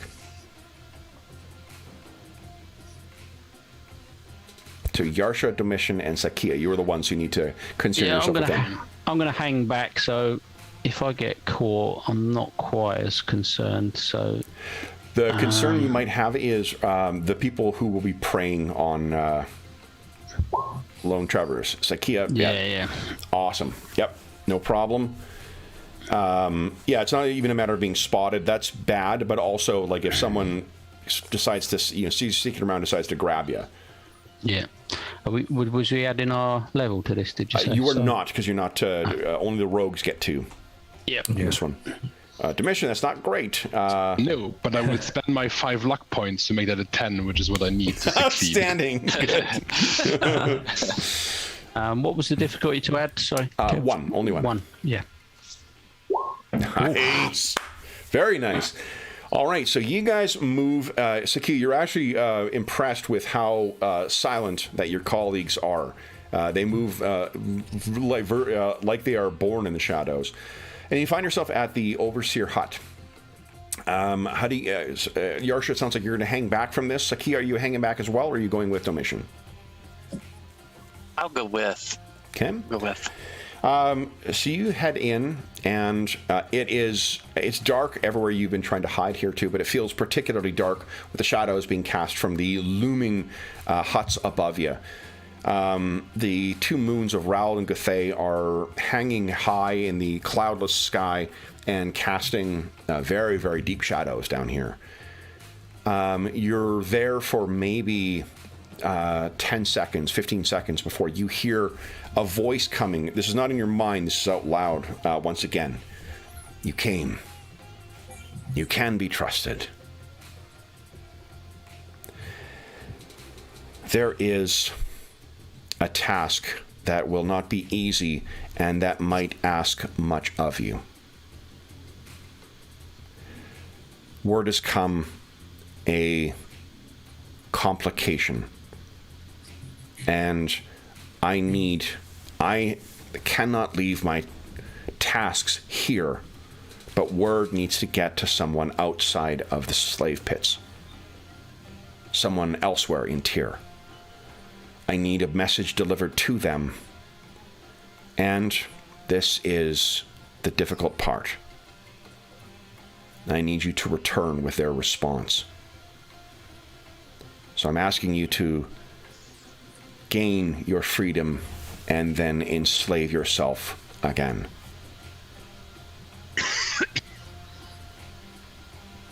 I can tell you that much depends on this word getting to this individual, and your return here is not in vain. How quickly do you need a response by? As soon as you are able. I can arrange for you to leave tonight, and you will need to return yourself afterwards, if that is what you choose.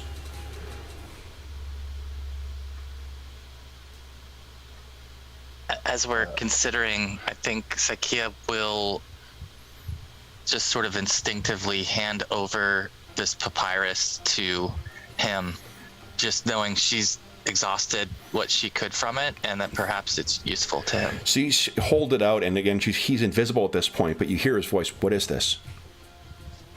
It's a journal of someone who is watching us and may know more of your plans. You may want to know what they know. An invisible hand picks it up from your hand, and it sort of vanishes as soon as it gets in close.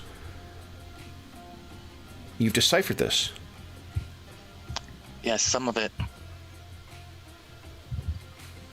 And it is telling that we have been watched and followed, and that perhaps some of your plans are known to the Templar. This is a fortuitous find. Thank you.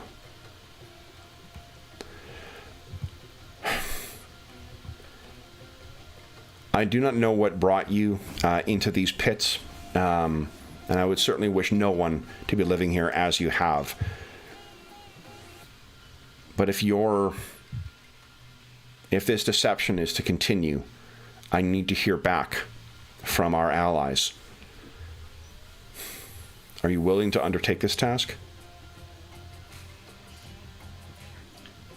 Yes, I am. I am as well. I believe our friends may be interested too. As many, you have all proven yourselves reliable. If you wish to leave tonight, be near the main gates on the south side when Raoul and Guthay are at their highest. I will have the way clear. And there's a invisible hand takes yours, Sakia, and places something in your hand, and it is a rolled up message. Different from what you handed over, but similar in the sense it's made of papyrus as well. This is the message. Where will we take it? Are you familiar with the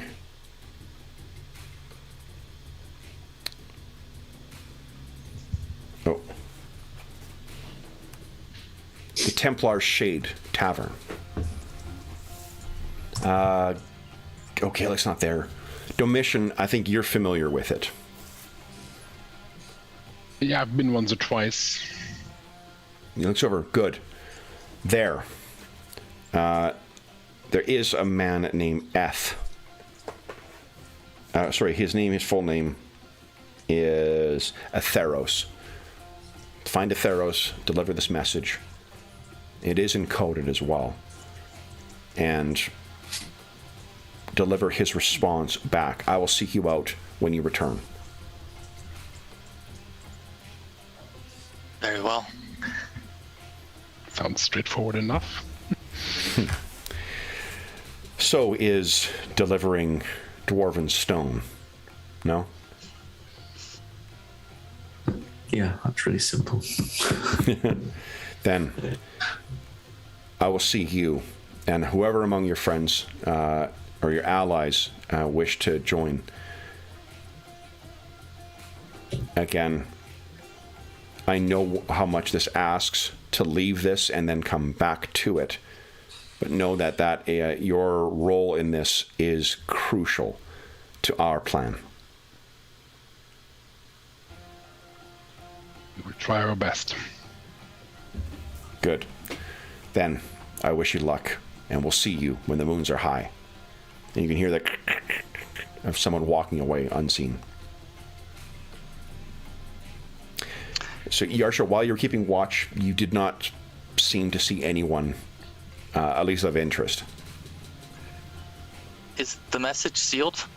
The message is not sealed, actually. You can unroll it and read it if you like.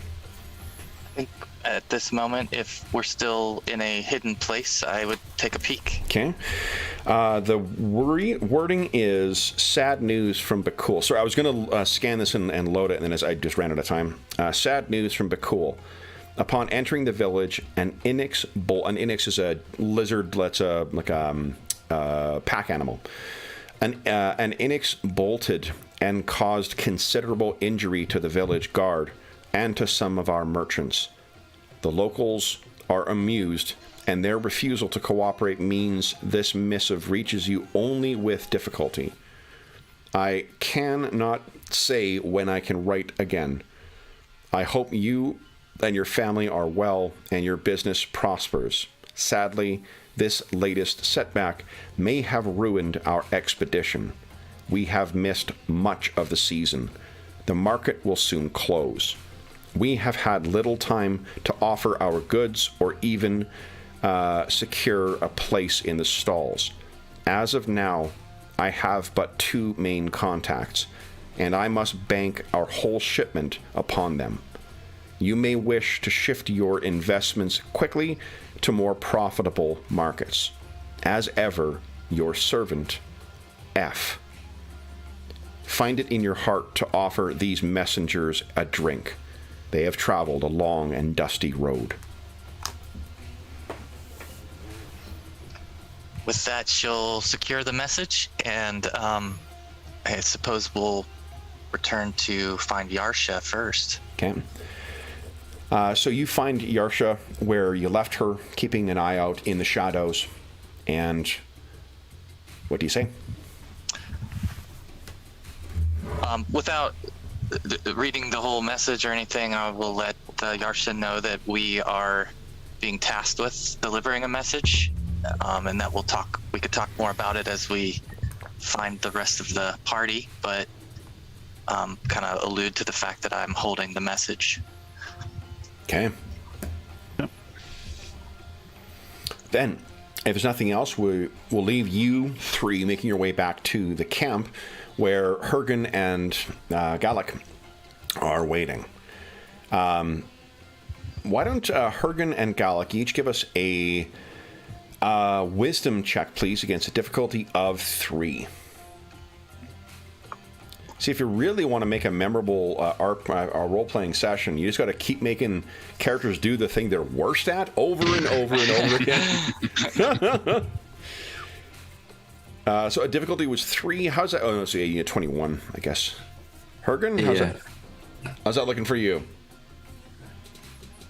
Oh, you're muted, James. Oh, no, dismal. Abysmal, okay. So the 3 dwarves who are sneaking up on you come upon you completely unawares. Always happens. So you hear the clearing of throat kind of from the edge, and you... Quiet. You say you're my friend, comes a voice from the shadows. I don't know you, elf.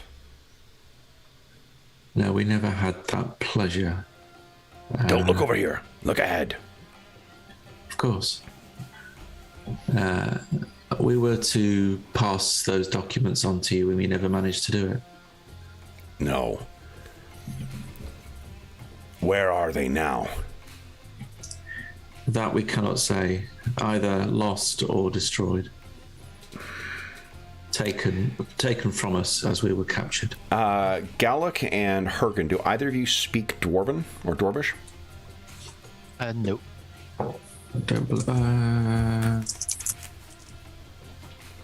I think he might do. Yes, you do. I do, yeah. Dwarvish. So you hear it's a curse, and quite a bitter and vitriolic one that you would be embarrassed to say in front of, fine company, as it were, Dwarvish company. And why do you bandy my name around? You lost what you were to bring. Because I follow orders, and I have not completed what I was asked to do. And that concerns me. Also, the fact that you are taken means that you are better hearted and better positioned than many in this city.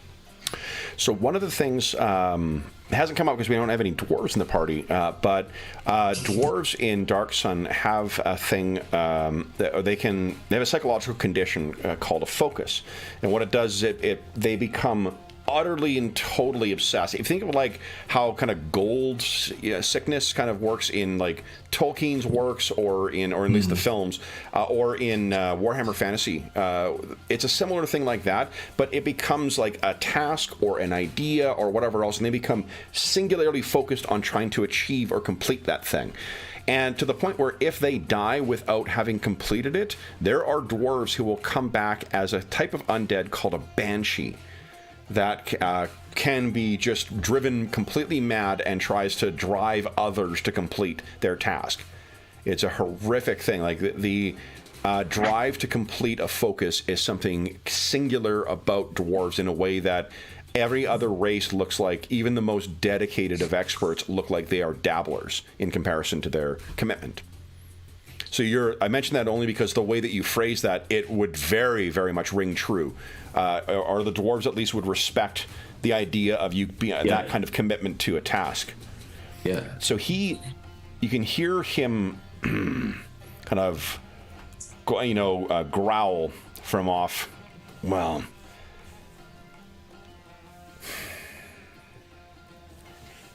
not with us in here.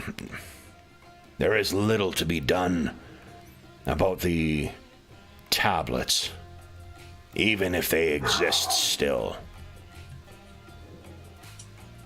Tell me, why don't you join your fellows in the elven shanties? We don't see many of your kind staying with the other races. No. So I believe in a little bit of variety and experience, and perhaps there were some untoward incidents that took place with my people that have taken me away from them.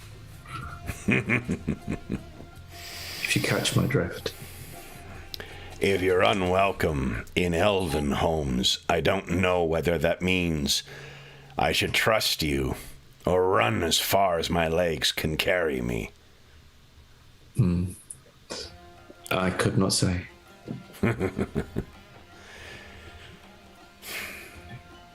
My mindbender says you are to be trusted. So I will trust him. Do you wish to remain here, or do you wish to escape? I have need to leave. You may think our kind willing to live in holes. We too wish to walk the open dunes. There is a plan.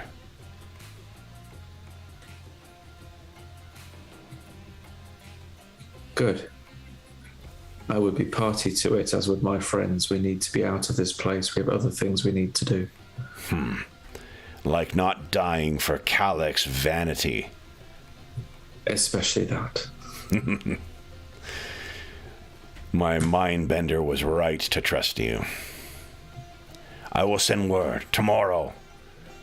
There will be a meeting. The conspirators. He seems to say it with a great deal of relish. He seems to be enjoying this. They will be meeting you, and your friends will be welcome. Lend your voice to ours. Join in our plan, and we can all be free. Will do. Until tomorrow. Until tomorrow. And once again, you don't hear him or his allies leave. They're just gone. No, I've got no idea. And stupidly, after a while, I'll look round and yeah, he's gone. You may like pick up one or two stones and throw them in the direction of where the voice is. Yeah, no, he's gone. It is maybe about like a half an hour, 45 minutes after that is when Domitian, Yarsha, and Sakia return. And you can find Hergen. What are you making of all this, Hergen? Hergen says to Gallic, everybody here's got a plan except Hergen. Except us. And you know the great thing about that? That can be taken two ways. That can be taken of like, I'm really feeling left out, or it could be like, what are you people doing? We'd have a plan. So many plans. So I forgot to take a mid-session break earlier this morning. We ended up plowing all the way through the session. We're a little past our midway point. Why don't we take our mid-session break right now, refresh our beverages, allow you to think on what to share with each other and what to do next, and then we'll come back and see what happens next. So for those listening at home, we'll be back in about 5 minutes.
All right. Let's see here. Oh. And let's just hi to everybody. Goober. Someone did not want to come back inside. Okay. So what are we thinking of, or again, at the very least, what are your characters discussing once everyone gets back in a hushed tone under the freezing desert night? We'll open ours with we have good news and we have bad news. The good news is we're getting out. The bad news is we have to come back in. Yes. So how are you getting out? So remember the invisible chap we helped the other day, a few days ago now. He has a way of getting us out tonight when the moons are at their fullest at the south gate. But he wants us to go deliver a message and bring back the response. So while we're getting out, he expects us to come back in. And I would, at that point, relay to the party the detailed contents of the message, and a little bit of the fact that a drink awaits all of us if we should make it there. Oh, well, that's all right then. Hergen now thinks maybe if we just go fight in the pits. And I've got, bizarrely, I will relay the story from Hivash and the dwarves and the fact that there is, at least tomorrow, there's going to be a gathering and a way out. I don't know what they're about, apart from they are very clearly part of the resistance against Kalak.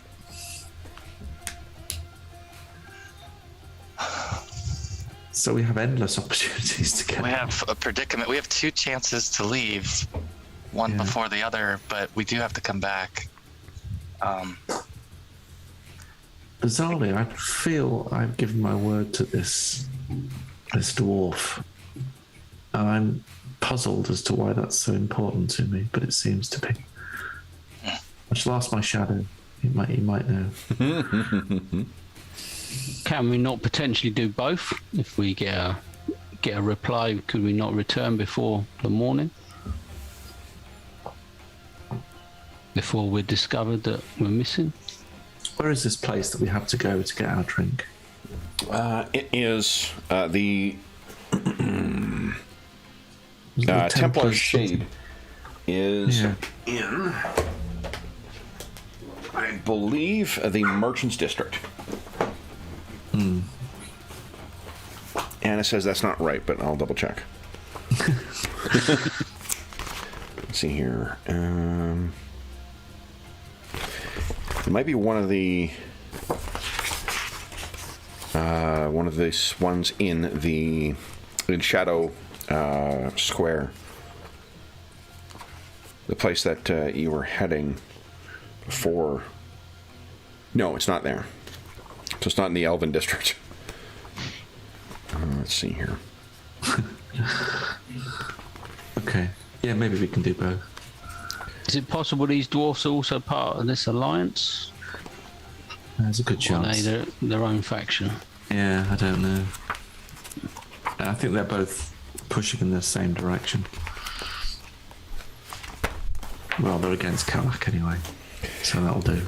There is certainly no end of enemies. There are very few who legitimately love the Sorcerer King, and his enemies are certainly numerous. Okay, so it looks like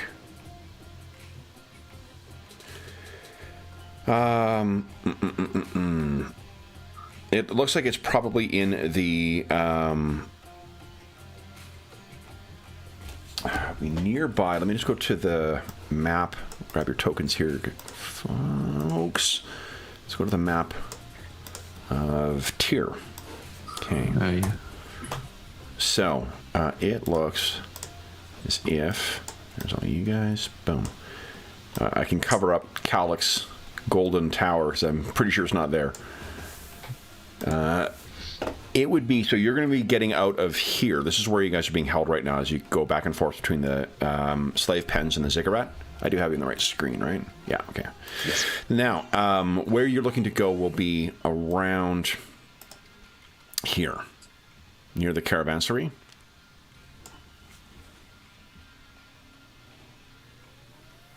And then, I suppose, back in. So that should be doable in a few hours, unless the reply takes forever to compose. Yeah. As long as we can find new contact. True. Do we risk all 5 of us going?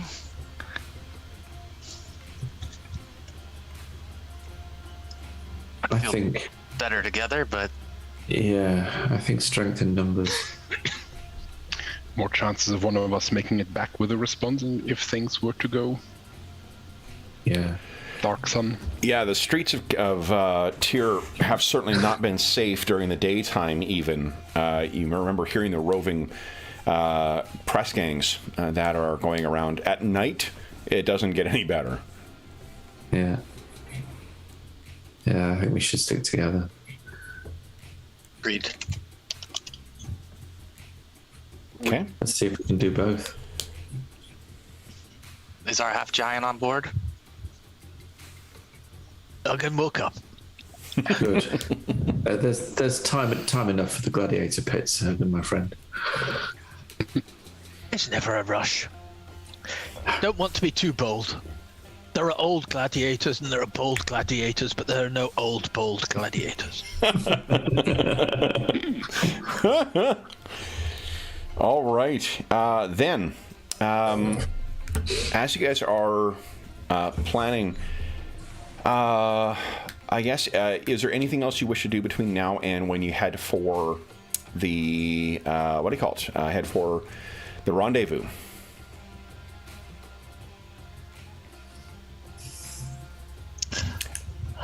One We've got a question. fix, by the way. You are Is all anything- dressed in either a loincloth or a shift, which will stand out wandering around the streets. I mean, I don't know if you can do anything about that right now, but it is something just worth bearing in mind that Yeah, I mean, I was going to say, can we access where the slaves have been discarded, or the bodies? If any of them haven't been burnt, can we see if there's any clothing we can patch together or anything? One of the useful first things that happens, remember, is that they strip you of everything, shave your head, and then give you either a loincloth or a shift to work in. So the bodies that are there, they're not going to have much. Yeah, so much even different leather from- working, you couldn't really. Yeah, there's no put leather to together. work from. The leather working is a great. Nah. It definitely, if you had access to materials, you could do something. But without the raw materials to work from, you're sort of at a loss. Where was the intake for the pits compared to the southern gate where we're gonna be later? That'll be right around here, Okay. as part of the like the first part of the work area. When the new slaves are brought in, processed, their supplies are sort of cast aside, and then you guys are brought down. The slave pens are only where you happen to sleep. That's it. It's just a safe place to store, as it were, your slaves. So it'd be probably over here. Were you thinking of taking a peek at what's been kept? Yeah, if there's any sign of other, things that we had or that others have left. The things of value are certainly, there was that one Templar who was doing that, and there was a tent set up near there. So that suggests that, you don't really have a wide variety of weather in Dark Sun. So you have like sandstorms and you have not sandstorms. And if he's got a tent there, he may very well actually be sleeping there. And all that shit that he was stealing as you guys were going in, that may very well be there as well. So, if anything, we could try to make our way over there after we escape and procure some other cover. So I'll relay that to the party that at least I've laid eyes on an option. Okay.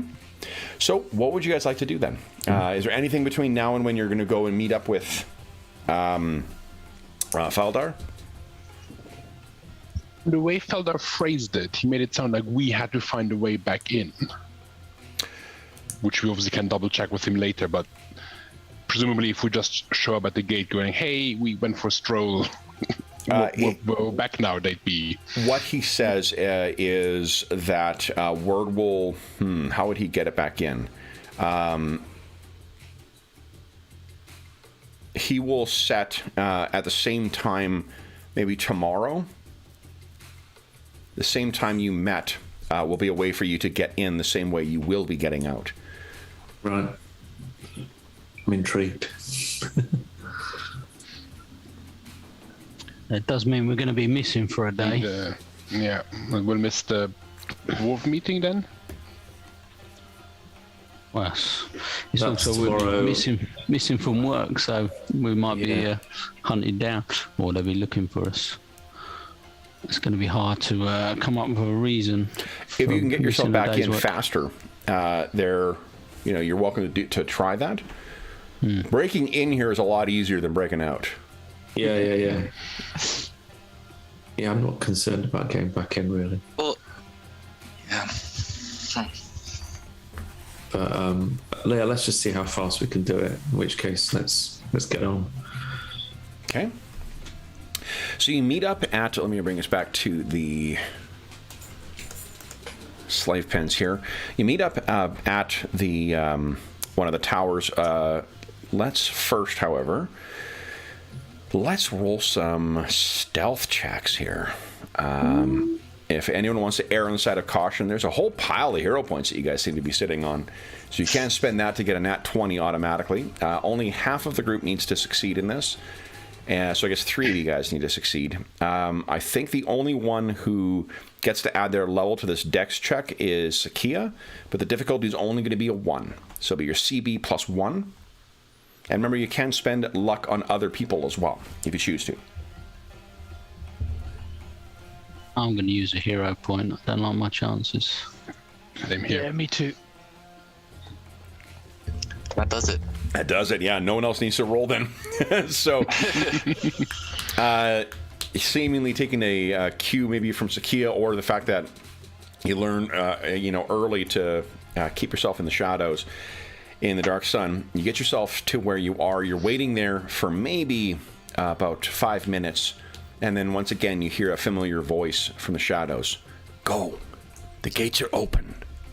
Go. Oh. You need not run. And here, and you can hear there's a thump of something, and there is a fairly, it's probably 2 of them, 2 large bags that are listed there.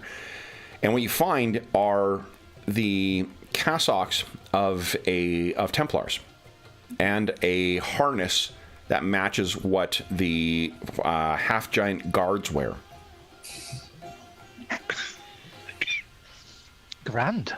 Well, I'll pop that. Right. Excellent. Yeah. Perfect.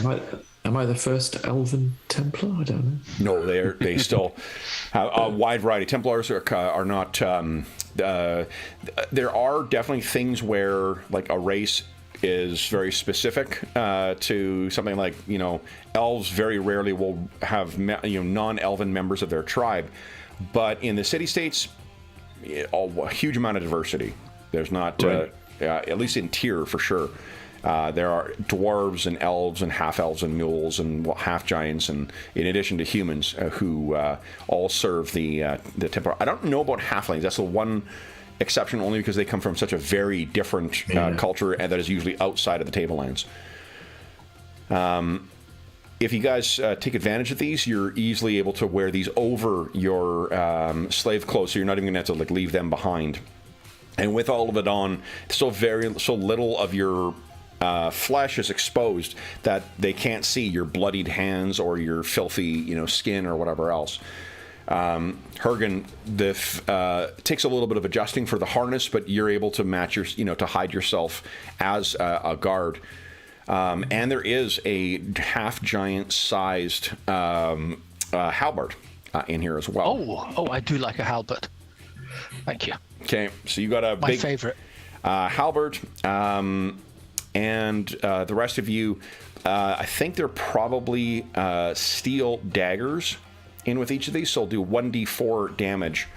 No penalty to hit, no penalty to damage. So you'll be... What about the halberd? Is it 0 Steel or has as it got well. a steel? Yeah. Delicious. One of the things with Calic, what that makes his army so dangerous is the proliferation of steel. Those iron mines in the Ringing Mountains bring huge amounts of wealth for the little iron that he's willing to trade. So, with you guys all dressed up, what do you intend to do? Make our way to the gate, I guess. Just not too hastily. So you start walking your way up, marching along this the ramp that leads up to the gate itself, and you can see as Faldar had promised that the gate is laying slightly askew, and you can see that the guards that are there, they're lying down. And as you get closer, I think, Yarsha, you may be the first one to hear this, or perhaps Gallic, you're as much as you're, I joke about your wisdom score, you still have elven ears. So you can hear the distinctive sound of snoring. It seems as if all the guards who are on watch here and the Templar sound asleep. So you're able to walk up, look down. They seem completely unawares, and you're able to leave. Now, traveling at night, even dressed as Templars, is still a hazardous activity. And you're going to have to make your way across town. The Templars also, because it's so easy to disguise yourself, I think, Gallic, you'd be aware of this just because of your background. Templars have subtle ways of distinguishing themselves from imposters. So while the casual observer who is not a member of the Templars may see you and not think anything of it, if you are subject to close inspection by a Templar, the ruse may be evident pretty quickly. Yeah. So before you go, though, you are passing that tent where the Templar who is in charge of processing is located. You can see there are two big half-giants standing guard outside of his tent, and you can hear the sound of him and someone else. He seems to be entertaining inside his tent.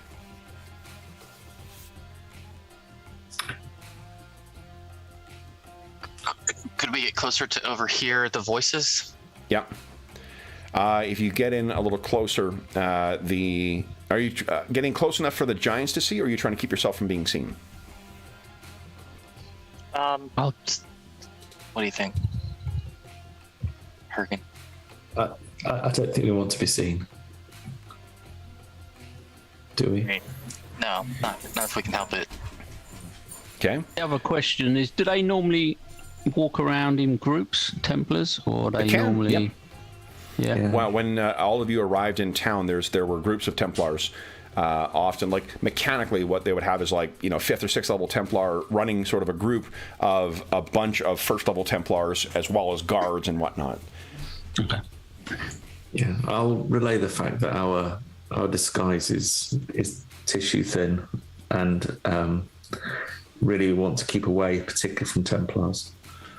The one helpful thing, though, is the guards may not know that. Plus, it is quite dark. True. So but you're absolutely right. The caution with respect to trying to rely on the strength of your disguise is it may be not guaranteed, but it may be foolhardy. Anna says, try it anyway. So, what would you like to do then? Do you want to try and sneak up, or you want to just walk up and rely on the authority of your office, or your apparent office at least? Sneak first. Okay. I'd say. So Sakia, why don't you give us? I'm going to set it actually at a 0 because of the darkness and because of the noise inside the tent. Give us a dexterity check against difficulty of 0. And So- all right. So it's just your CB, and you can add your level to that too, All right. because that is a thief ability. Yes. Ooh.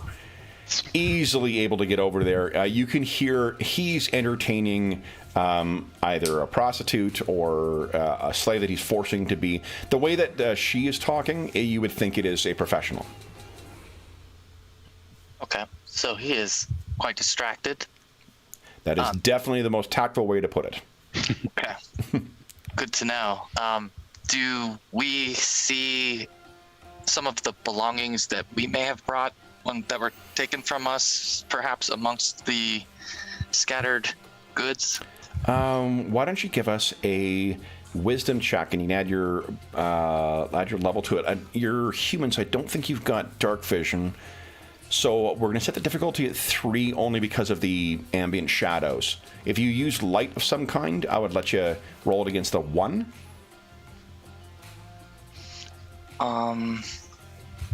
Light of some kind.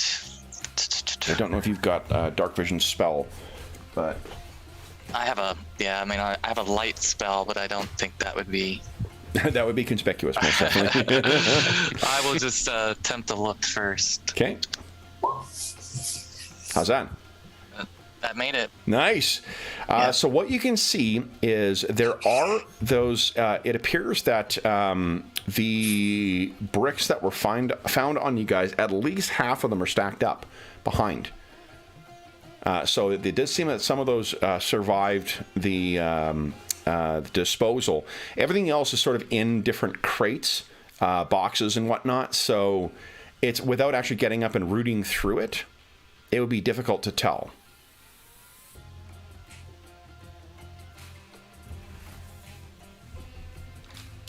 Sakia will point out then the bricks to the party.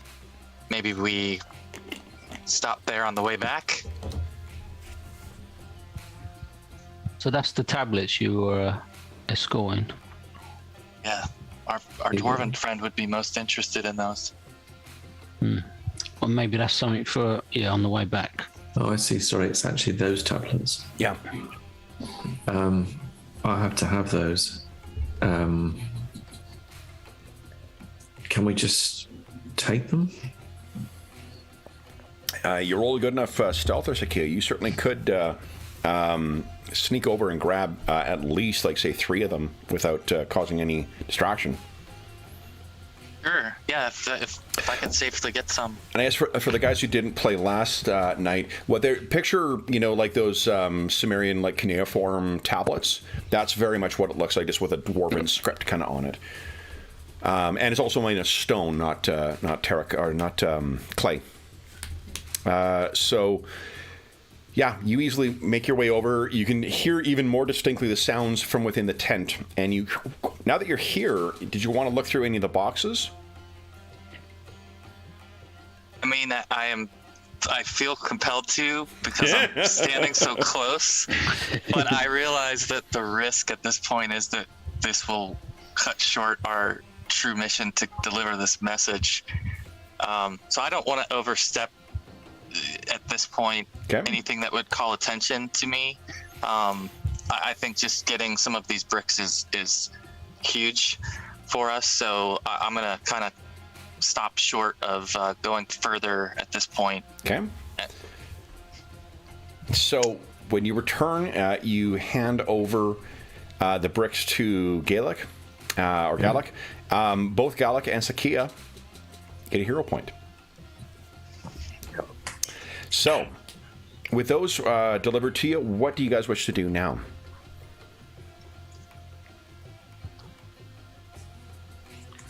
Well, The should mission we, carry on to the maybe steer us towards the tavern. Okay. Templar's Shade. So it takes a little bit of wandering around, but thanks to Gallic's keen elven eyes, you're easily able to navigate the darkened alleys of the nighttime. You can hear the sounds, the shouts and whatnot, and the booted, or at least heavily sandaled feet of some of Calyx's press gangs at work. At least one you pass on the way to the tavern, but otherwise you reach there without incident. You find the place is sealed up for the evening, although it sounds like there are still some people talking within. What would you like to do? It's called the Templar's Shade. Yep. Is this presumably this is a place where Templars meet? Templars are such a ubiquitous thing that like they may be here, but generally speaking, you don't. The Templars generally don't socialize anywhere outside of the Templars' quarter because it's generally not safe to do so. The general citizenry and the slaves in Tyr fucking hate the Templars, so the prospect of poisoning them or stabbing them after they get drunk or whatever else is it may be too much for them to risk to socialize here. Can we steal clothes? You could try. Yeah. I'm just thinking. Just think a group of Templars walk into a pub. I don't know. Yeah, you know what? Just spend a hero point. That'll be a small story change, and you could do the classic clothesline thing, right? I gain a hero point. I spend a hero point. There you go. Yeah, easy come, easy go. So, what do you picture them describing, wearing or dressing yourselves as now? As like artisans or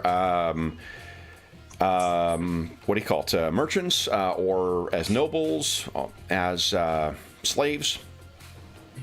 I think merchants. Merchants, okay.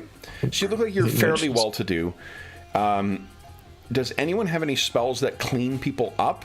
Because you're all looking pretty rough, having spent a week or so living in, working on that cigarette. Yeah. No, I can learn which way is north, which is... Well, it's you have to.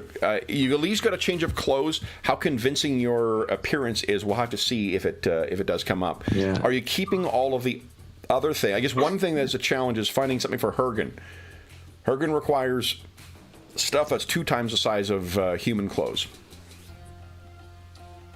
Yeah, I'm wondering if we don't want to all go in there as well. But with Hergen anyway, is anybody likely to bother him? Well, let's see. He's dressed as one of the king's guards. I don't think that's a pretty good disguise as is. Yeah, I think it'll do. Okay. It'll do. So dressed as merchants and trying your best to look the part. Domitian is probably the one who comes from the highest standing in society of all of you, so he may be able to help a little bit with that. The shaved heads may be a bit of a tell, but we picture you guys arriving at the Templar's Shade Tavern. What do you guys wish to do? The door has been locked.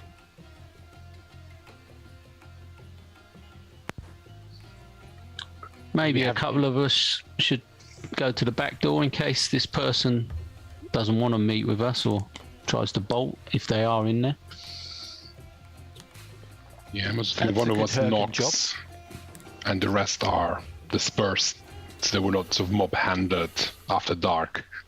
Okay, so if you knock on the door, it does not open.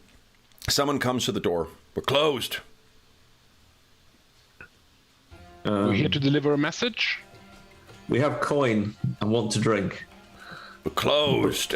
Wait, did he say message? What message? Who's delivering messages this hour? Road-weary merchants. There was an incident. Oh yeah, we were given a name. Yeah. The mission was clear his head for a moment. For someone called Etheros. Etheros. There's a bit of a muttering from behind the door. Who's the message from? Not used to these clandestine meetings necessarily. Turn to the rest of the group. Did you say the name? Faldar. Faldar? You hear as bolts are thrown. The big, heavy door opens up. Faldar. Is he all right? He was an hour ago or so. We'll get inside. He gestures, and if any of you move out of the shadows, he's sort of surprised to see that you guys are out there as well. Are they with you? Yes, old friends here. Come in. And he sees the big half-giant stalk out, and the King's Guard, the distinctive purple with the yellow. His eyes kind of get big. He looks at you. You didn't know No. With us. Eldar has a big smile on his face. In. So you brings all of you in. You can see there's a small, this looks like it's a family, enjoying the end of business and whatnot. There's a couple of tables that still need to be cleaned up and whatnot, but it seems like there are members of the immediate family who are, who are just kind of enjoying some drinks at the end of day. The older man turns to you all and says, I am Etheros. If Faldar is the one who sent you, he has some news on our mercantile activities. Yes. And I'll hand over, but I think Sakia gave the message to me, so Domitian will hand over. Okay. I believe this clarifies matters. You can see his wife gets up and walks over and seems to be... He's turning it to the side so they can both sort of read it together. The look on their face, he does a little bit of a better job of the Dark Sun equivalent of a poker face. She not so much. Whatever the true meaning of the message is, you would think she lost a relative. This is Etheros turns to her and says, take them to bed. And she goes over, and you think you can hear, as she's collecting everyone up, the other three people who are at the table, and bringing them away, you think you can hear her begin to softly sob. And he looks up and says, do you know this? Do you know the meaning of this? Not entirely. So it has something to do with friends being lost. Plots uncovered.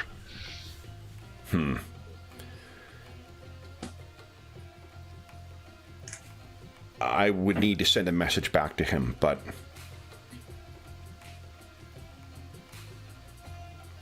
that is... Are you prepared for that? That is what we've been instructed to do, to return. He looks a little surprised. All of you. Yes. Yes, we are sworn to it. He seems pretty impressed.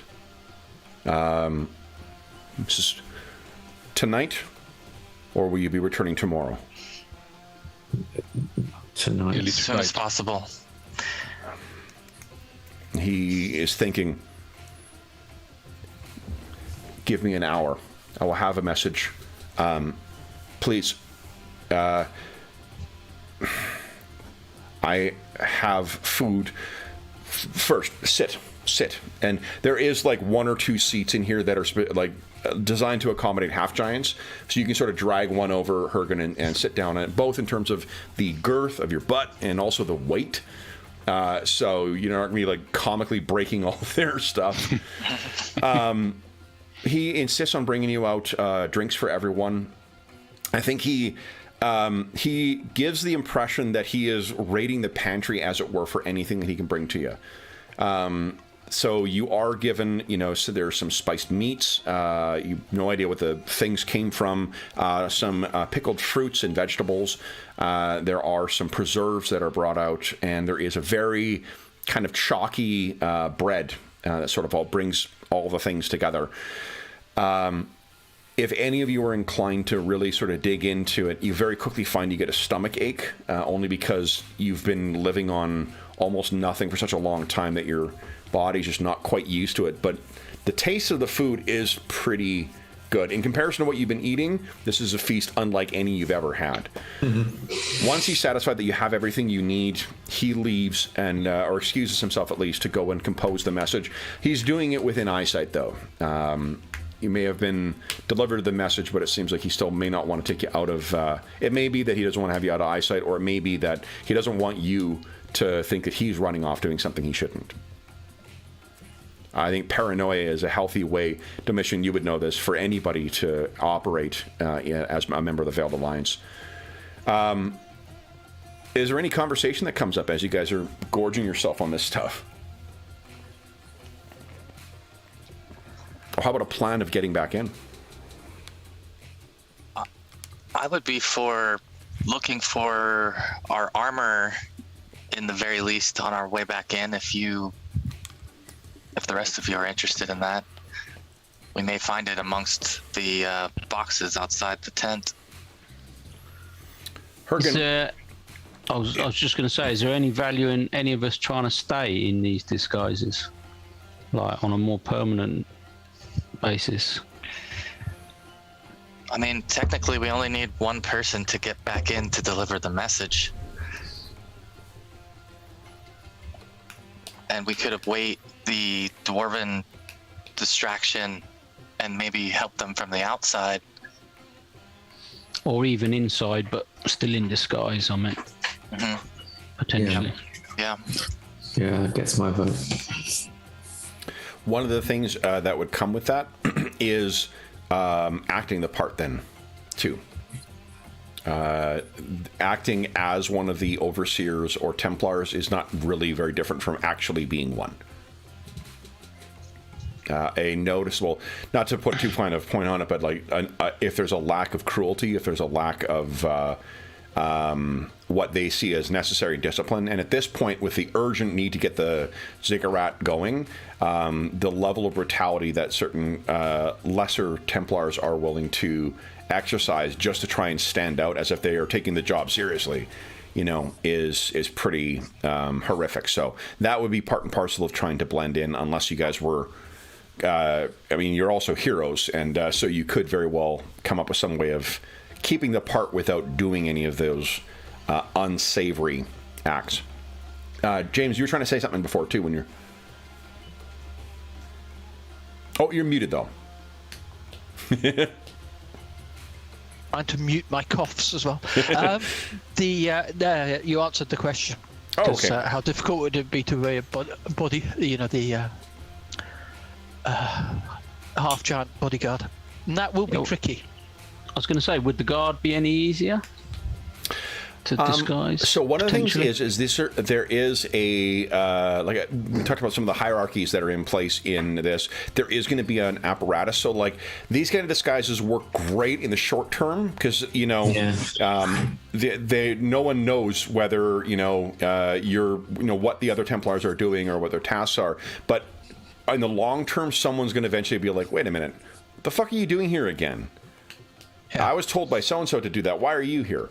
And if you don't have a satisfactory answer, that may blow your cover. So it definitely could allow you to walk around, potentially even for like a full day or two, so long as no one is keeping track of where you are. But there is an increasing risk of someone asking, what are you exactly doing here? Yeah, I was basically just suggesting maybe one of us, whoever we think is the best at disguising themselves as the appropriate part, just for one day until we get this information from the dwarfs in case we need to try and leave. But I don't know who would be the best person. Seeing as we're all friends now, I should also mention, because I trust you, that I can do some of the things that Feldar can do. So if needed for a short period, I can appear to be a Templar again. Although it will not hold up to close scrutiny. Well, that's certainly useful to know. And maybe should have been told a bit earlier. One would hope. It's hard to get rid of a lifetime's caution. So maybe we don't need the disguises, although it's potentially worth trying to stash them somewhere. Yeah, maybe. I just need enough to get back in. Getting a armor would be good. I could march you in as slaves I'm keeping this knife. while keeping my guard outfit on. Would we know how long the suspicion? Would we know how long the sleep would last? I think Anyone? what Domitian. I mean, this would be a fairly very common spell. Same thing with Sakia. Why don't you each? It's a first level spell. Give us a level 1 difficulty intelligence check, and you can add your level, both of you. Does it help that I have the spell prepared right Helps now? you have the spell. Yeah. So yeah, you would know it's basically until they're woken. Like if it's a natural sleep, they'll just keep on sleeping. They So won't if we stay get a sleeping move on, forever. Potentially, we could get back before they're woken. But we'll have to find out when we get back, won't we? Yeah. So, Domitian, you mentioned that you have that spell available, I suppose. And so perhaps even if the circumstances have changed, you could make another. So, yeah, it feels like we have some good options. We'll just have to see what the conditions are when we return to the slave pits. With the mention of the slave pits, I think all of you sort of look at one another and then immediately start tucking back into this food once again. It may be a while before you're having something like this. Is there anything else you guys wish to discuss before the Etheros returns with the return message? From your chat with the dwarves, Galak, does it sound it's just going to be a meeting tomorrow, or are they kicking off? I think it's both. Tomorrow. Both. I sense it's both. Okay. So there's nothing else. You all finish eating and drinking your fill, and Etheros comes back with a message, and he seems a little. He has a strangely, like, almost melancholic kind of look on his face, and he looks up at you, Domitian, and he says, "You realize the Alliance would never force you back into that hellhole." I've thought about it, but I'm going back. And he looks over at each of you to sort of judge your agreement, and he hands over the note. There. If you hurry, you should be in well before dawn. We shall hurry. Very well. You can see he sort of looks at the food and looks at you guys, and he strikes you as one of those people who is just naturally a host. And you see he's almost, as if he's offering, like, "Well, take some to go," before realizing that, like, well, of course you fucking can't. Then he leads you to the door, and he kind of looks at your what you're wearing. He says, "Will you get back in dressed as that?" We may have to switch back to a Templar, won't we? Yeah, I think we'll have to leave the merchant clothes here. We'll have to see. So his eyes kind of get big at the mention of the Templar's uniform, and then he looks over at Hergen's, his harness, and kind of sort of realizes, like, oh, of course, that must be how it worked. Yeah. Then, Yeah, we'll try that. Same way we came out. We go back in. then I wish you luck. He opens the door into the street. Well, he first unlocks the bolts, opens the door into the street, leads you guys out into it. It is very, very cold as you step out too. You maybe got used to the warmth of this, but of course this is where you will be sleeping for the next however long until you are free. And then the door closes behind you. You hear the 3 bolts being thrown, and you guys make your way back to the exit. Now, how do you plan on getting in through the gate, and do you intend on paying a visit to your friend at the Templars, at the slave processing area? How many tablets are still missing? Do we know that? There was like a fairly large backpack full of them. So I need you've those only got, tablets. you've only got 3 of them. Was that right? 3. You grabbed 3. There still were there about half of the ones that you think that were in the backpack originally. I mean, while we're out, should we make an attempt to try and recover the others? Definitely. Well, I think so. There are ways of hiding them while we're within the slave pens. I think for one night, there might be a way. Could bury them or something. It's fortuitous that we found them, and to be able to pass them back to the dwarves would be a very, very big thing. Do we know more about the dwarves' escape plan? Perhaps which direction they were thinking? Sadly not. I still wonder if it involves tunnels, but it would just be so good if there was a tunnel. Oh, brilliant. Right. Just fingers crossed. Please say it's a tunnel. Football match. Yeah. So what is the approach for getting back in, then? I guess, first off, you're going to try and recover more of those tablets? Let's try it at least. Okay. Then how do you intend on carrying them? Are you just carrying them separately? Do you want to try and snag like one of those boxes that he had there and load it into there? Yeah, I mean, I'm wondering if we want to look for the tablets and our armor and go forward with trying to get back into the slave pits under disguise. Just because it would ensure that we could bring everything and be best prepared to help the dwarves. Where are we going to stash the gear? I mean, what have we seen from our sort of week or however long we've been here? Is there anywhere that we'd be able to hide this stuff other than burying it? You could, the only real option is to dig things up and bury it. There are some shanties and whatnot around there too, but even then, the best thing is to dig up and then put it under, put it in the ground. It is, the soil here in the slave pens would be very, very difficult to dig through. You could do it, definitely, and some of you guys are quite strong, but it's going to be a fucking pain in the ass to dig in, and it would be difficult to do that without drawing attention. Again, privacy is sort of at a minimum in here. You can't really prison wallet a set of brigandine armor, so... I think stick to the tablets, maybe. Tablets only, then. Yeah. Do you want to do the 3 or do all of the tablets? All. Okay. Split amongst the 3 or the 5 of you, probably.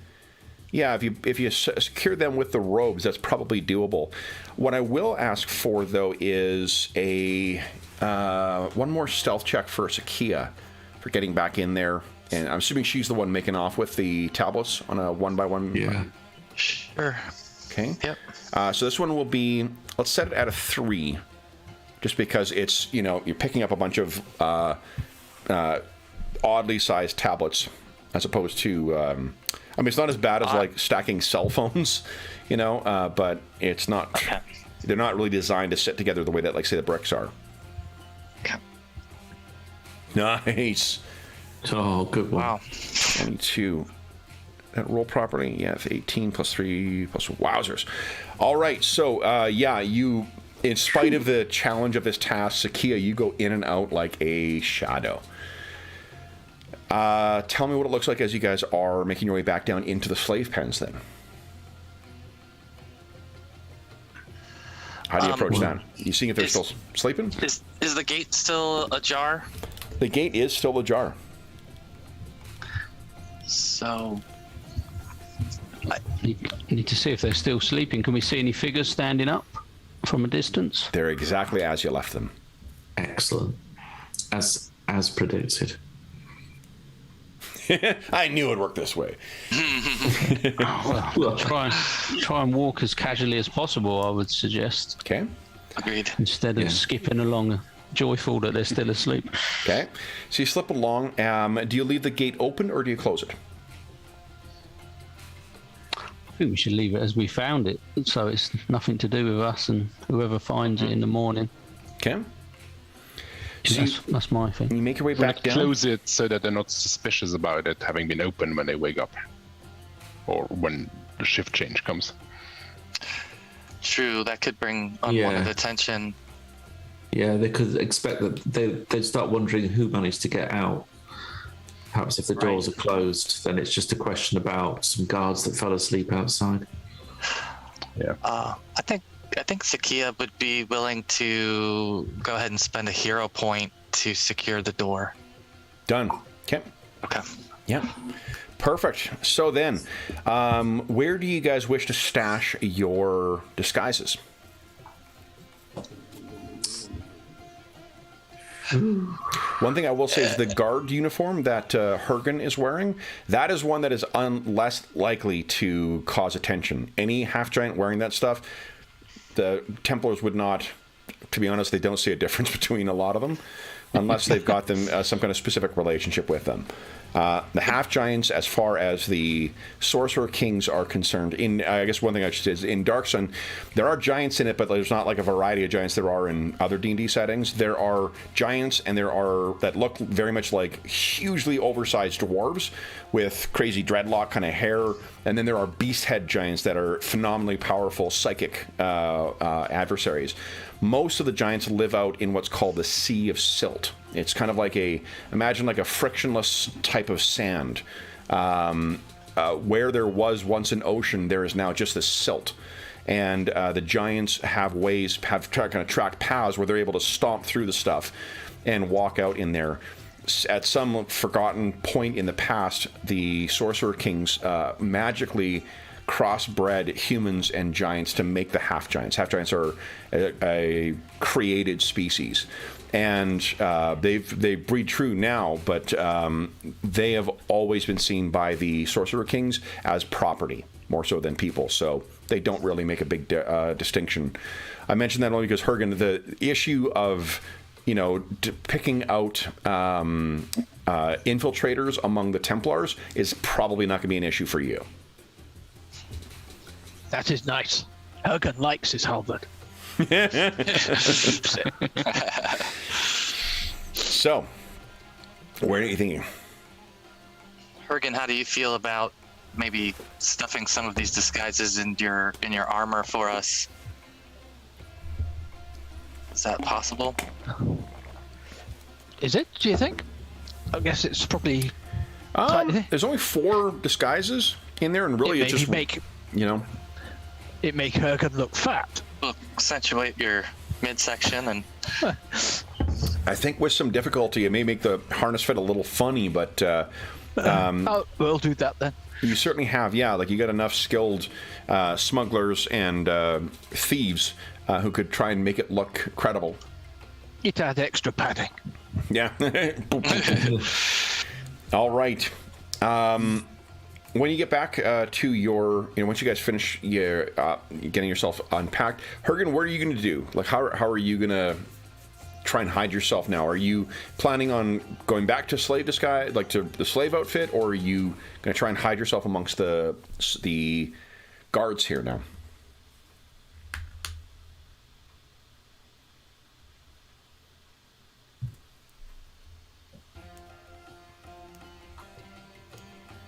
Hergen? Sorry. Or are you deciding? Yeah. No, sorry, say again. So I'm wondering whether you are intending on going back to your slave outfit or whether you are going to be hiding yourself amongst the guards. No, I'll hide myself amongst the guards. Okay. How do you picture that working? Well, I guess I've been watching these guys do their rounds for the last week.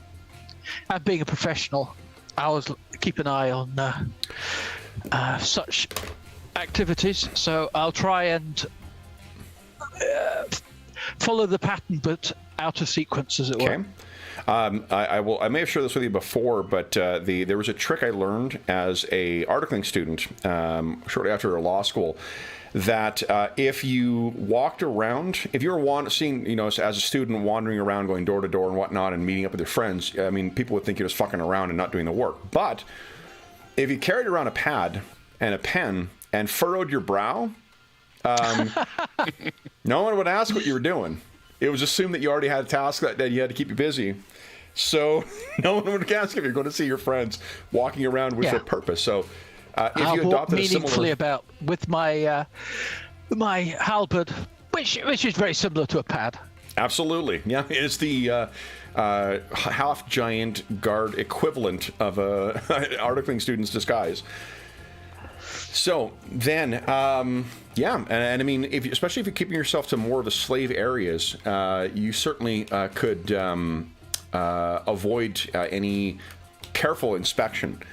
Unless you're in a place you're not supposed to be, they generally won't really care that much. Yep. Okay. So then, it has been a very long day. It has been a very long night, and you guys will be up early tomorrow.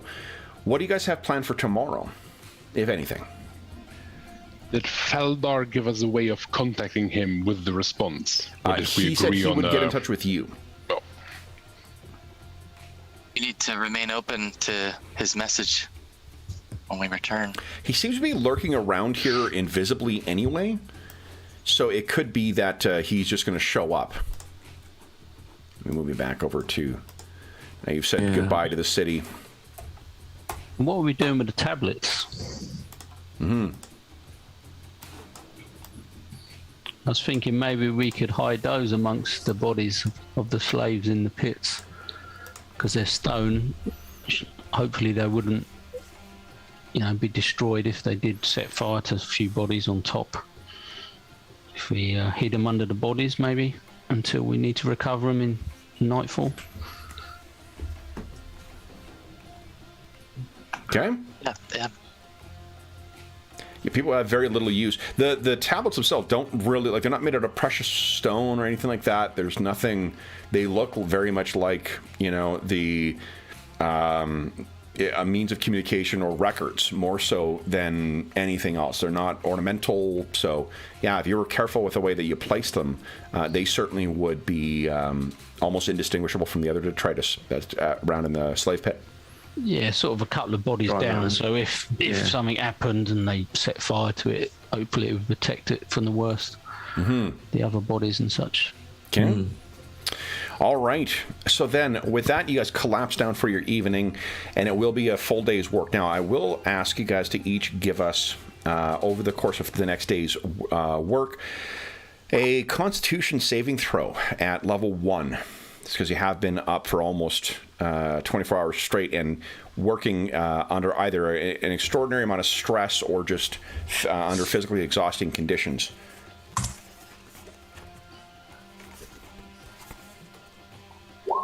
Nat 1? Oh my god. Sakia has a heart attack. I can't feel my left arm, guys. Oh shit. Nat 1 from Yarsha as well. Oh my god. Oh, no. So mine includes my level. So yes, all saving throws always include levels. Oh, do they? So, Okay. So that's perfect. So then, Yarsha and Sakia, would you like to spend a hero point to reroll? Yeah, I think I might. Yeah. Maybe. Yeah, there you go. That's more like it. Oh man, I think what are the consequences here of not spending it? It'll just, I'll double. It'll be 2d4 Constitution you lose. Okay, I will spend it. There you go. That's more like Hell it. yeah. All right. Goodness. So in spite of that, the lot of you are able to soldier on throughout the day. Is there anything you want to do for the day other than, what do you call it? Other than wait to sort of get contact from the dwarf? Keep an eye on the area that we've hidden the tablets for sure, just to make sure that no one's nosing around in that area. Sakia will try to keep her attention trained on that. Okay. So that'll be, I mean, it's forgive me, did you hide that in the slave pens, or did you hide them outside in sort of the work area? Well, I was saying in the pits where they put the bodies and they set Okay, yeah, fire so to in the the work. bodies. Okay, great. So that's outside. Then yes, you absolutely can do that. You guys aren't allowed to back into the slave pen until the end of day, basically. But if it's outside, then absolutely. Anything else? Or anyone else have any other things they want to keep an eye on? Hergen, I will tell you this: the work of a guard much preferable to the work of a laborer. I overlook the rest of the team. I nod and smile as they walk past. Domitian's lugging along one of these bricks again. Son of a...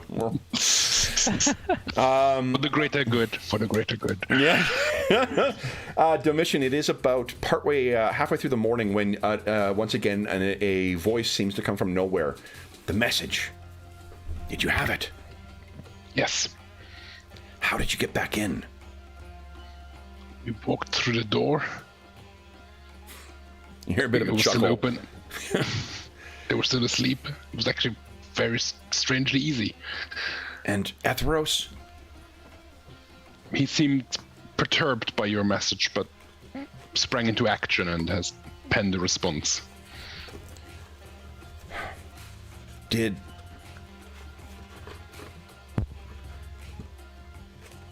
Was his wife there? Yes. And she? She took the message harder than he seemed to, at least showed it more openly. I think she was crying.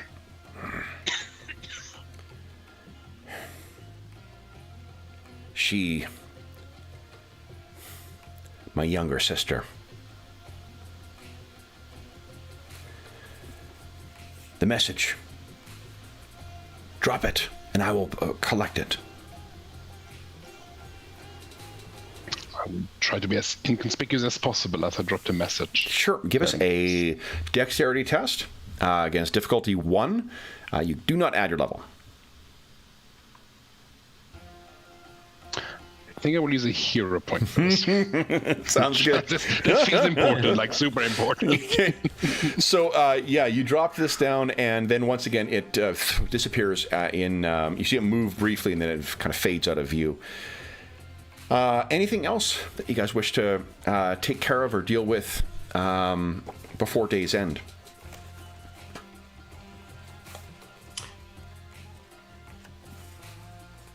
I think the watchword for us really is to be as consistent and, unchanging in the way we act as possible. Okay. So as not to arouse any attention. Okay. And we need to try and recover the tablets before Yeah. this evening, if the dwarfs are going to meet us tonight. Okay. I Yeah. guess. How do you guys... what I can assume is you can secret at least 3 of them on between the 5 of you. So the 3 that you initially grabbed, no problem hiding those on you. You could probably each hide one of the tablets on you. If you want to bring all of them, that's going to require a scheme to get them in. How many is there in total? Let me think here. There only half remain, so there's probably about 25. Wow. So maybe we just pick 5 and just tell them where the rest are. Maybe. I wanted to give them to them. Can we do any sort of prisoner transfer or a hammock or something with somebody in that we're taking back to the pits? Can we work Hergen into it somehow? Yeah, thinking working Hergen into it. Would you be Can't carrying use anything? slaves, but as you say, it's easier just to tell them where it is, no?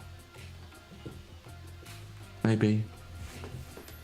Tell them to go get it themselves. Well, we could bring the 5. I think that's safe to at least bring the 5 and give them some indication of what's written there, Evidence. and then build some trust. Okay.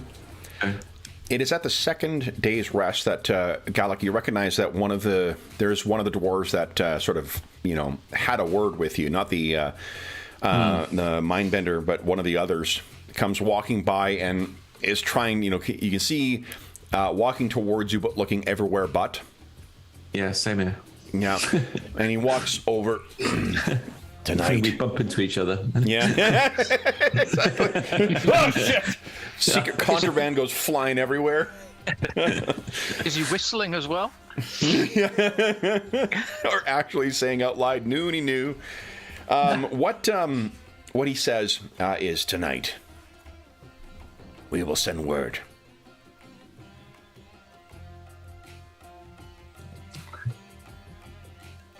He once again turns and walks off. Okay. Did you? If you can say anything about or you can tell him about the tablets if you like. Otherwise, he will be walking away. I will tell him because that might alter the plan that they have.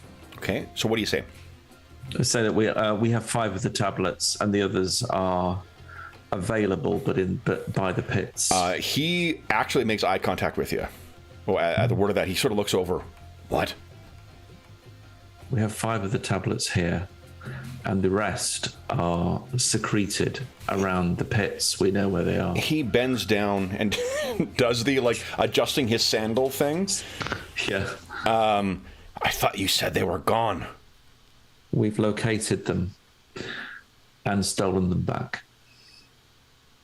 Once again, makes eye contact with you. There's a gleam in his eye. Really? Yeah. Oh, yeah. Like I say, a task to be completed. That's what they say is true. Better to have an elf by your side than in your pocket. He stands up and winks. Tonight. And then he sort of gets his face back to, some semblance of stoicism and then loses himself in the crowd. We'll assume that you sort of share that information with everyone else. Yeah. Unless there's anything else you guys wish to do before nightfall. And the day is much like every other. And maybe it's the renewed sense of purpose, but you guys feel great at the end of the day. It also helps with your terrific rolls, but you guys all feel pretty right as rain. Our full bellies. Yes, that's exactly it. So, at the end of day, Hergen is sort of lurking I'm assuming in sort of the general vicinity of where you guys have been camping. If I got that wrong, James, let me know. No, absolutely. Okay. Vaguely keeping an eye out on them and smirking a bit. Okay. And then let's have everyone other than Hergen give us a wisdom check at difficulty 3. You can all add your levels to it. Nat 20 from Sakia. Yarsha not. Yeah, I missed it. I'll add 1 luck to that. Enjoy it, motherfuckers! The nat 20 thing trumps everything else. Sakia, you're the first one to hear it. There's a sound of 2 people approaching you in the shadows. You're all sitting around the area. There's not a campfire or anything, but you're all huddled around, with trying to keep warm as best you can. Sakia, you can hear them. 2 coming. She'll sort of snap her fingers towards the party to make sure that she gets their attention and nod her head in their direction so everyone's prepared. As soon as with the nodding, Domitian, you can hear them coming as well. As can Gellick. Is that a success for you? Oh, no, it's not. No. Sorry.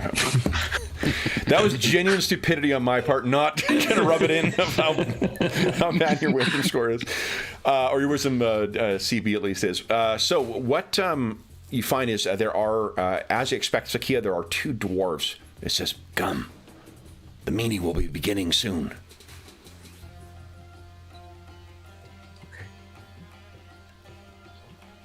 Are you joining them? We will be there. We will be there. Yeah. Yes. Okay. Hello. So, what did you guys plan to do with Hergen while you're going to this meeting?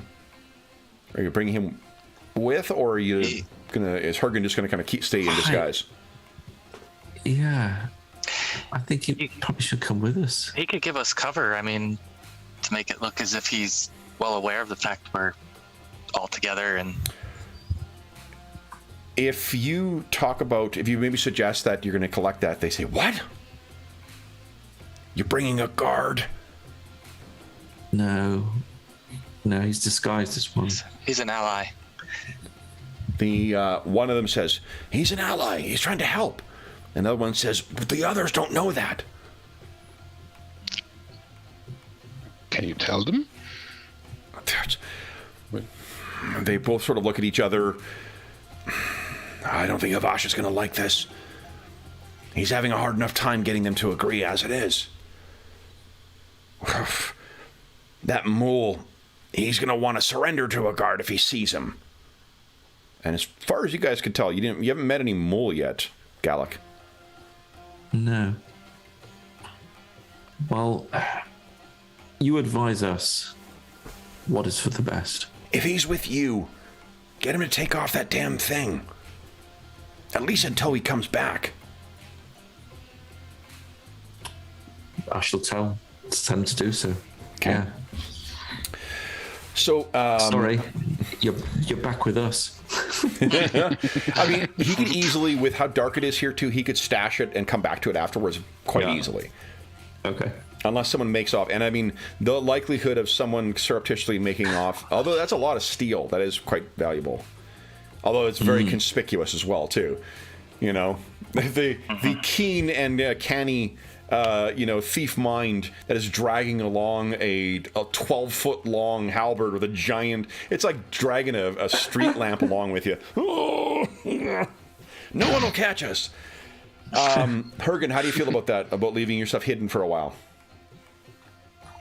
All right. I stroke my halberd as I put it away. Finally, something worthy of my metal. So you stash that somewhere inconspicuous, and a lot of you make your way to this secret meeting.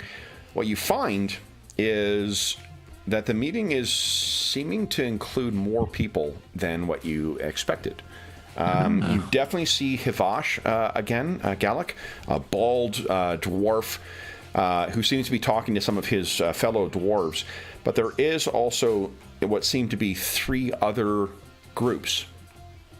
One seemed to be clustered around a half-elf, one around a fairly cadaverous looking mole. The moles, normally they're the half-dwarves. They normally are, have like the best physical characteristics of both the dwarves and the humans. Stocky, but like taller than a dwarf, incredibly muscled like a dwarf, but more rangy like a human.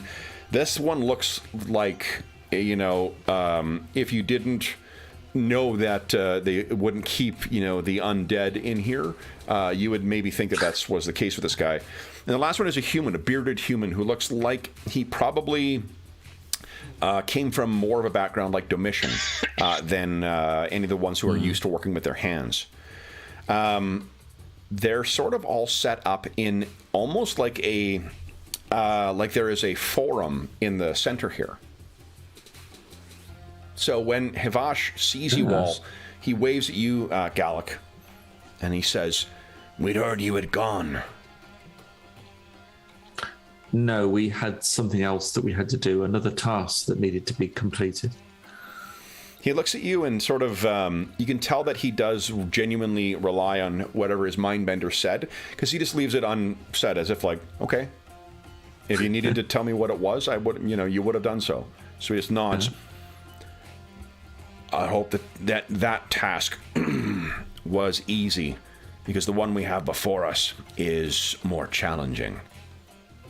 Oh. There are 4 factions among us, and we have not agreement on how to proceed. There is a resistance built here, but it is not in agreement. We've agreed that each of the 4 factions will make their plea, and then we will vote.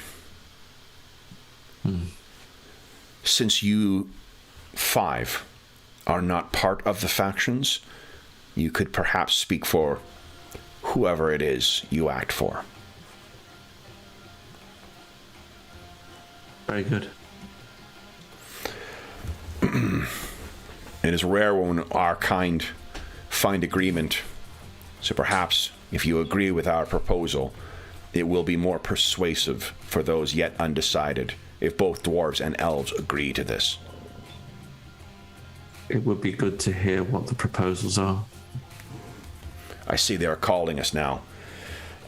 So there is the human who seems to be the head of one of the factions, steps forward and says, "Then we are agreed.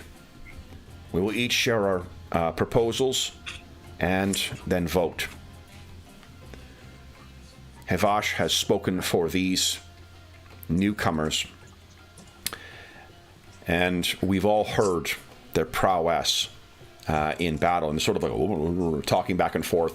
Hergen in particular, seems they were quite keen to have you come, Hergen, because word has gotten around that you beat the bejesus out of a kind of very, very popular gladiator in here. So while you may have been coming as a tag-along, it seems that you are seen as the figurehead of your faction, as it were. Excellent. Havash gets the floor first. And what he says is, "I am Havash, a leader of my people in these vile pits. I speak for all true-blooded dwarves when I say we are wasting time. How can we sleep another night knowing that the lash will be upon us in the morn?" And there's kind of a amongst the dwarves. "We must escape now before the night is gone. How many of us will be left tomorrow? 3, 4? And will those survivors also fret away their nights with futile talk? Tara and Flandafar died today under the Templars' whips, and Sinar died yesterday of thirst. If we remain, we will all die." The dwarves are, "Whether quick by the knife or slow by the whip and the sun, not me. I will escape tonight, and tomorrow I will have salve for my back, wine for my tongue, and bread for my belly. I will have freedom." And they all settle down. The human kind of nods and says, "Very well spoken. Havash, you are a credit to your people. But rash action, my friends, will bring certain death. Look at this pit, fortified and guarded. It is designed to thwart a mindless rush for freedom. They think we are stupid and desperate beasts, and as long as we act that way, we haven't a chance. No, we must use foresight and patience." And he said, amongst his faction, "We must marshal the warriors and psionists among us and use our talents to get out alive. If we rush the walls like stampeding erdloos, the guards will skewer us and roast us alive. But with patience and planning, we'll each march from here with a Templar's head on a githka." And sort of like, amongst them, and the dwarves like, and he said, then turns to that cadaverous-looking mule and says, "Kavazadin." And the Kavazadin has the look of someone who perpetually has just bit into something that disagrees with him. And he gets up, looks over at the dwarven faction, looks over at the humans, and says, "Escape is hopeless. To what would we escape? Where would we run? The streets of Tyr hold only death for us, as does the vast desert. Death lies behind every corner. But for the certainty of death gives us true freedom. Freedom from the future. If we must die, let us die in valor rather than squalor. Let us die rebels and martyrs, not slaves." His crowd seems to be getting riled up. "Why should my blood mortar Calyx Ziggurat Let the blood of Templars mortar my grave. I may die tomorrow, but I will hold in my hands the still beating heart of Tithian the High Templar. Everyone kind of, and the dwarves are like, kind of calming him down. Kill yourself if you wish to. Leave us out of it. And then finally, the half-elf gets up, and the half-elf looks, has very short-cut hair. He looks as pathetic as the rest, but there is a look of almost like weapons-grade arrogance and condescension that is on his face. He stands up, looks over you all, and says, "You slaves are pathetic. What a bunch of dreaming, wind-blown refuse you are. You plan and wait, talk of heroic deaths and mass escapes, but you only want someone to hold your hand as you die. Give it up. Let everyone find his own way out. One of us alone stands a better chance than a skittish rabble. I say we split up and each find our own escape. Or, if you insist on throwing your lives away en masse, be sure to tell me, so I can be sure to be going in the opposite direction." And there's a very small but very sneering group that is with him. Yeah. He sits down, and then there's a vote. We should vote. And they says, "No! The giant, the gladiators, hear from them." So the figureheads of each all sort of look at you guys. And Hivash says, "They have only arrived. They have not been at further council, or past council. Give them a moment." And he looks at you, Galek, like, "Take your time." So you guys can kind of huddle together if you want before you give your pitch.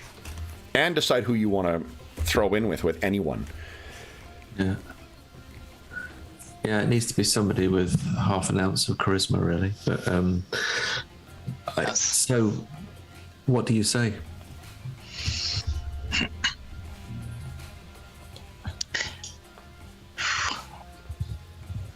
We've been on the other side of these gates Already, yeah. Yeah. And there is a way to do it. So far we have Hivash and the dwarves who, disappointingly, are full of enthusiasm, but apparently no plan at all. And no tunnels. No tunnels. No missions. Like, man, slavery was bad. Being outside and then coming back was bad. But you know what's really disappointing? Dwarves with no motherfucking tunnels. I'll believe it. Use our talents and get out alive. Patience and planning. There isn't time. The ziggurat's going to be completed within the month, and we don't even know. Perhaps people do, but we don't know what it's for. And I sense it's for some purpose, not just grandiosity. The Mool is as hopeless as I thought he might be. No offense. Die in valor. Well, he's right, but escape is hopeless is perhaps not the answer.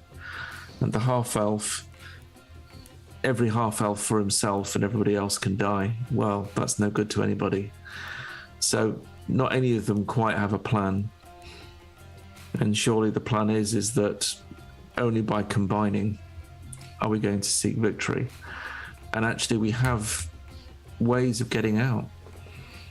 And so if we can harness the conspiracy that we know of with the power that we have in these pits, then perhaps together we will make a difference. But what say you? Have we got any more?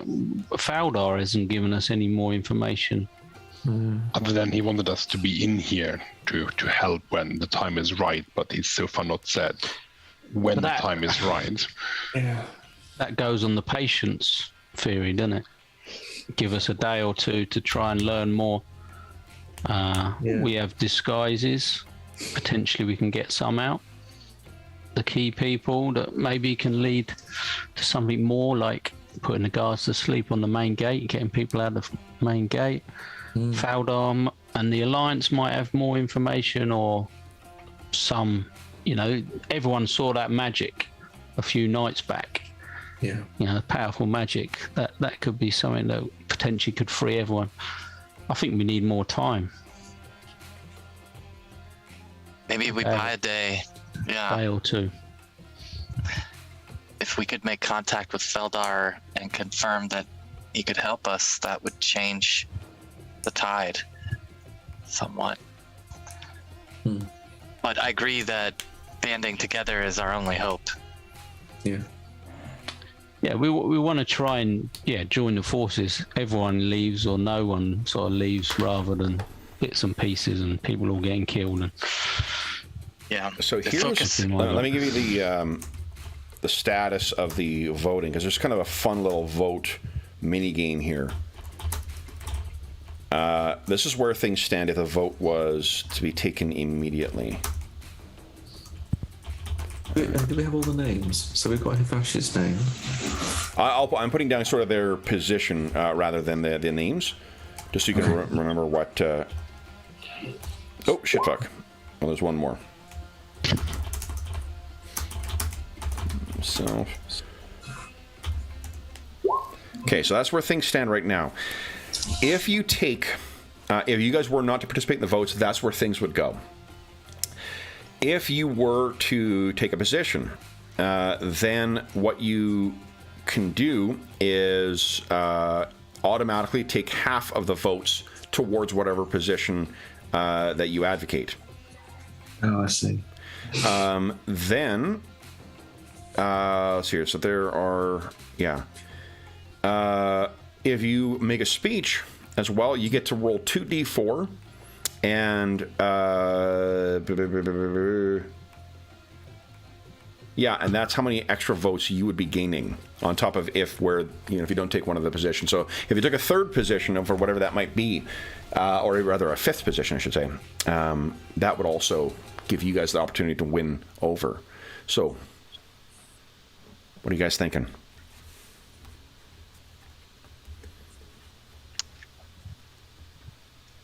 Sounds like we're halfway between immediate escape and continued patience, with a sort of escape, yes, but not tonight, but maybe in 2 nights, once we have spoken to other allies we have. Yeah. Could we... Go on. No, I was going to say that's a good compromise. So we're not leaving it forever, and people are dying, but at the same time we're maximising our potential to be able to actually get out. And the dwarves have not come up with any kind of a plan other than being incredibly enthusiastic. Right. Again, dwarven focus is a very dangerous thing when they get their mind set on something. Yeah. Hergen, you have any thoughts? I am one for patience.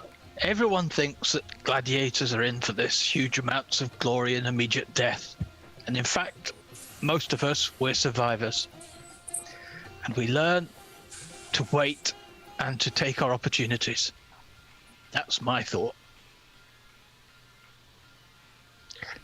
I mean, could we give a speech and then use a hero point or something to max out our voting capacity or something? I would buy that, yeah. And I don't want to dump it on Hergen, but they seem to be very keen on Hergen leading our group. I'll just say that same speech. This is the thing. Dying gloriously sounds a good move, but to be honest, survival is what counts. It's worth noting, Hergen has an intelligence of 14 as well. Yep. Like, he presents as a bit of a plotting whatever. He's a very crafty half-giant. So, I'm going to leverage them on that. Okay. So you say that? Yep. Who wants to spend the hero point? I'll spend it. Okay. That carries a great deal of weight, and that sort of deflates it. Which is it going with continued patience? Yep. Then that is the position everyone takes. The dwarves, unsurprisingly, are disappointed but because you spent a hero point on it, I'll say that they are not. It hasn't. Well, and also because you guys brought the tablets. Although I think you that may be the thing that smooths things over with them afterwards. So with that, there isn't really, with so many slaves sort of in one place, they are not really looking to linger here. So everyone sort of starts making their way off, particularly that half elf. Hivash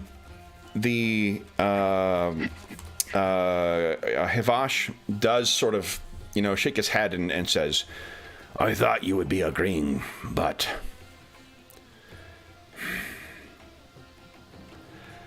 my people need to be free."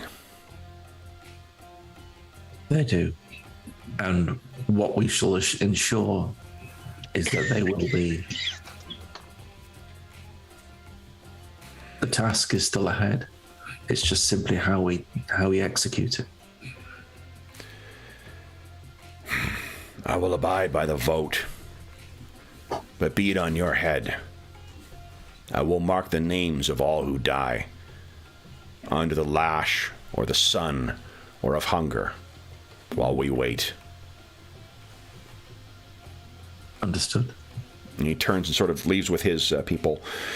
Did you want to give him the tablets? Yep. Definitely. Then that has a distinctly different. He seems almost shocked. You get the sense, I guess one thing to think of, having dealt with dwarves before, Gallic, because you do actually speak their language. When a dwarf shifts its focus from one thing to another thing, that's no small task. So to find something that is the subject of one's focus that you've left behind for something else, it can be a very traumatic experience, psychologically taxing. And that seems to be what is, he's speechless with having these. They're not destroyed. No. The fact that he and you all are so dehydrated, it still says a lot with how misty his eyes seem to be in the lights of the moons at this point. He seems to not have words to thank you for what you've done. He only simply looks up, locks your eyes, and slowly kind of nods. He leaves and brings his people with you in a much, I should say, less huffy way than what he would have been had he not known of these. Okay. So they leave. Everyone else sort of filters out, leaving you guys to make your way back to your spot. And as you guys are getting settled in, you could hear a voice once again. "Where have you been?" At the other meeting. Other? It was a rather indecisive meeting. Yeah. Quickly fill him in on. Sure. The sort of potential. This is to involve so many. This is a recipe for disaster. Take care if you deal with them. Any one of them, if they decide to leverage knowledge of this scheme, whatever it may be, to their favor with the guards, it could leave you exposed. Now, I've heard that half-elf. I have heard talk that some of you have shown prowess as a gladiator. Tell me, can any of your number safely disguise themselves amongst the gladiators? And with Well, that, sir, I reckon. we will bring our session to a close. So, So first up, before we do our outro, there is, I believe, another ding to go around here. Where is the XP thing? Okay, so let's see here. Gallic dinged already last session. Yep. Hergen, this is 2 sessions for you. Hergen, ding-a-ling for you. Yep. Khan, Craig, Thenya, Sharia. Yarsha, is 2 sessions for you. Ding-a-ling, welcome to level 4. Tayla, Azul, Zol, Sakia. Still a little ways off for you, Sakia. And that's it. Okay, so it looks like then Domitian. Oh, and Domitian, hold on. You've done 2. Where are you? Where are you? Here we go, Domitian.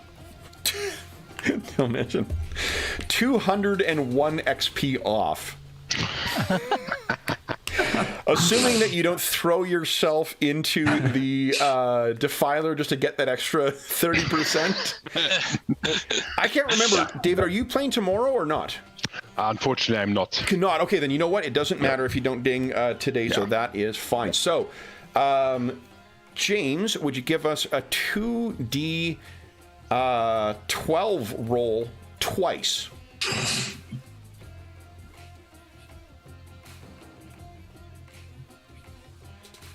So 12. Whoa. And 10. Wow.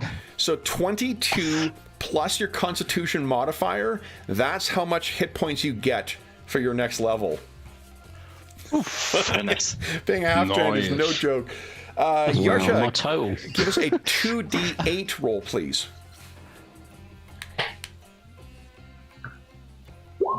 Ugh. Now, I think because Mo is not able to join us tonight, I think we, to have his presence be felt, we will trigger the Thomas rule. Because you roll both of those that are lower than our average. Why don't you go ahead and roll 2d8 again. There you go, 6. Yeah. So 6 plus your Constitution modifier, that's how much you gain. You will also gain another second level spell. So you can feel free to select one of your own, or you can just double up what you got, or whatever you like. Your base attack bonus goes up, Hergen, as well. And I believe, Yarsha, you actually get a new advantage at level 4. So I posted a couple ones on the Discord server for Azul, but you certainly could select from any of those as well. So let me bring everyone back here for our outro. So, for those listening at home, thank you so much for joining us for part 3 of Freedom. As is always the case, if you have any comments, questions, or concerns regarding the session, the campaign, or the game we're playing, please don't hesitate to leave a comment in the comment section of the video, and I'll endeavor to reply in a timely fashion. And there's also a link in the description of the video to the Dungeon Musings Discord server, where all of us are active, and you can find channels there dedicated to most of the games we run on this channel, as well as a bunch of other channels dedicated to finding a group, to a bunch of other great stuff. Great people over there, and a really terrific community, and you are more than welcome to join us over there. There is also a link down below to, as I said at the start of the session, the rules for the Dark or CNC version of Dark Sun. There's also a link there to where you can get a copy of the print-on-demand version of the Dark Sun box set. It's actually really, I found it to be really helpful, and I use that more often than I use my actual box set now. There's also a link down below to Troll Lord Games, and Troll Lord has a bunch of different, at the time of recording at least, a bunch of different sales going on. So you may, if you are interested in picking up anything from Castles and Crusades, you can find a bunch of deals over there. There's also a link down below to our friends at Noble Knight Games. Noble Knight Games is the preeminent retailer of out-of-print and hard-to-find RPGs in North America. They're my preferred source of going to it. Before they generously shared a discount code with us, so this is something I'm sharing only because I really like their services. But if you make a purchase of $10 or more through their website, at checkout be sure to enter the code DungeonMuser, and you'll save yourself 10% on your purchase. There's also a link down below to something called Heroes Save Villages. That is a charity fundraising campaign we run on the channel that benefits the SOS Children's Villages International Charity, a really terrific organization active in over 130 countries, benefiting over 80,000 orphan and abandoned children, including ongoing relief efforts in Ukraine and the surrounding countries. All money that is donated through that link goes directly to SOS Children's Villages International. None of it goes to the channel or any other middleman. It just goes to help the kids who benefit from that. And as a small way of saying thank you, for every $25 that you donate, from now until Sunday evening, Sunday, June 12th, is when I'll be doing the next charity raffle. You can win the grand prize or one of the other great prizes, and you get one chance to do so for every $25 Canadian that you donate. The grand prize is a copy of the Beadle and Grimm's Platinum Edition, Wild Beyond the Witchlight. It's a phenomenal $500 US product. $500 US, yeah, that's right, product. Long day of gaming today, so my brain's not firing on all of its cylinders. Beadle and Grimm's has actually given us 3 different amazing prizes to serve as prizes, including the Wild Beyond the Witchlight Platinum Edition, the Gold Edition of Absalom, City of Lost Omens, which I did an unboxing of recently on the channel, and the Silver Edition of the Fizban's Guide to Dragons. There are also, a bunch of other prizes, including a chainmail dice bag crafted by our resident armorsmith, Dave. There you go, Dave. I know it's the wrong David, but it's one of his dice bags. There's also a bunch of, David has donated, the other Dave, I should say, donated 3 copies of, or 3 books from the original AD&D core books. So Player's Handbook, DMG, and the Monstrous Manual. There's also prizes from our buddy JM DeFogie, who gave a copy of his awesome Jackal Bronze Age RPG published by Osprey Publishing. There's also a whole host of set of the 5th edition Iron Kingdoms books that were donated by our buddy Jeff. There's a bunch of stuff from the Dungeon Musings Red Bubble Shop, and I am forgetting some stuff from the community as well. So there is just a ton of different prizes. And every $25 that you donate gives you one chance to win one of those great prizes. The last thing I will say, we're doing the draw, of course, tomorrow night. So Sunday, June 12th, that night we'll be doing the draw for the raffle. The last thing I will say is an enormous thank you to our stalwart heroes here. So, James, Darren, David, Graham, and Jamie, thank you so much for playing today, guys. That's been a long day under a dark sun, and I have had an enormous amount of fun. So thank you so much for playing, guys. The gaming marathon has been just a shit ton of fun. Do you have 90 hit points now? I have 90 hit points. Insane. Holy hell. Good Lord. All right. Bring it on, baby. Please tell me you're here tomorrow, James. I am. We will be concluding this adventure and freedom. Will the plan of the Veiled Alliance come to fruition? Will King Kalik fall? And will freedom be brought to the city of Tyr? Or will it all come to naught, as so many other dreams have under the dark sun? We'll have to find out tomorrow. Until then, for those listening at home, we hope we gave you a couple of hours to take your mind off of the troubles of our world and think about the troubles that our heroes have encountered in the streets of Tyr and in the machinations under the dark sun. Until we see you again, stay safe, stay healthy, and happy gaming.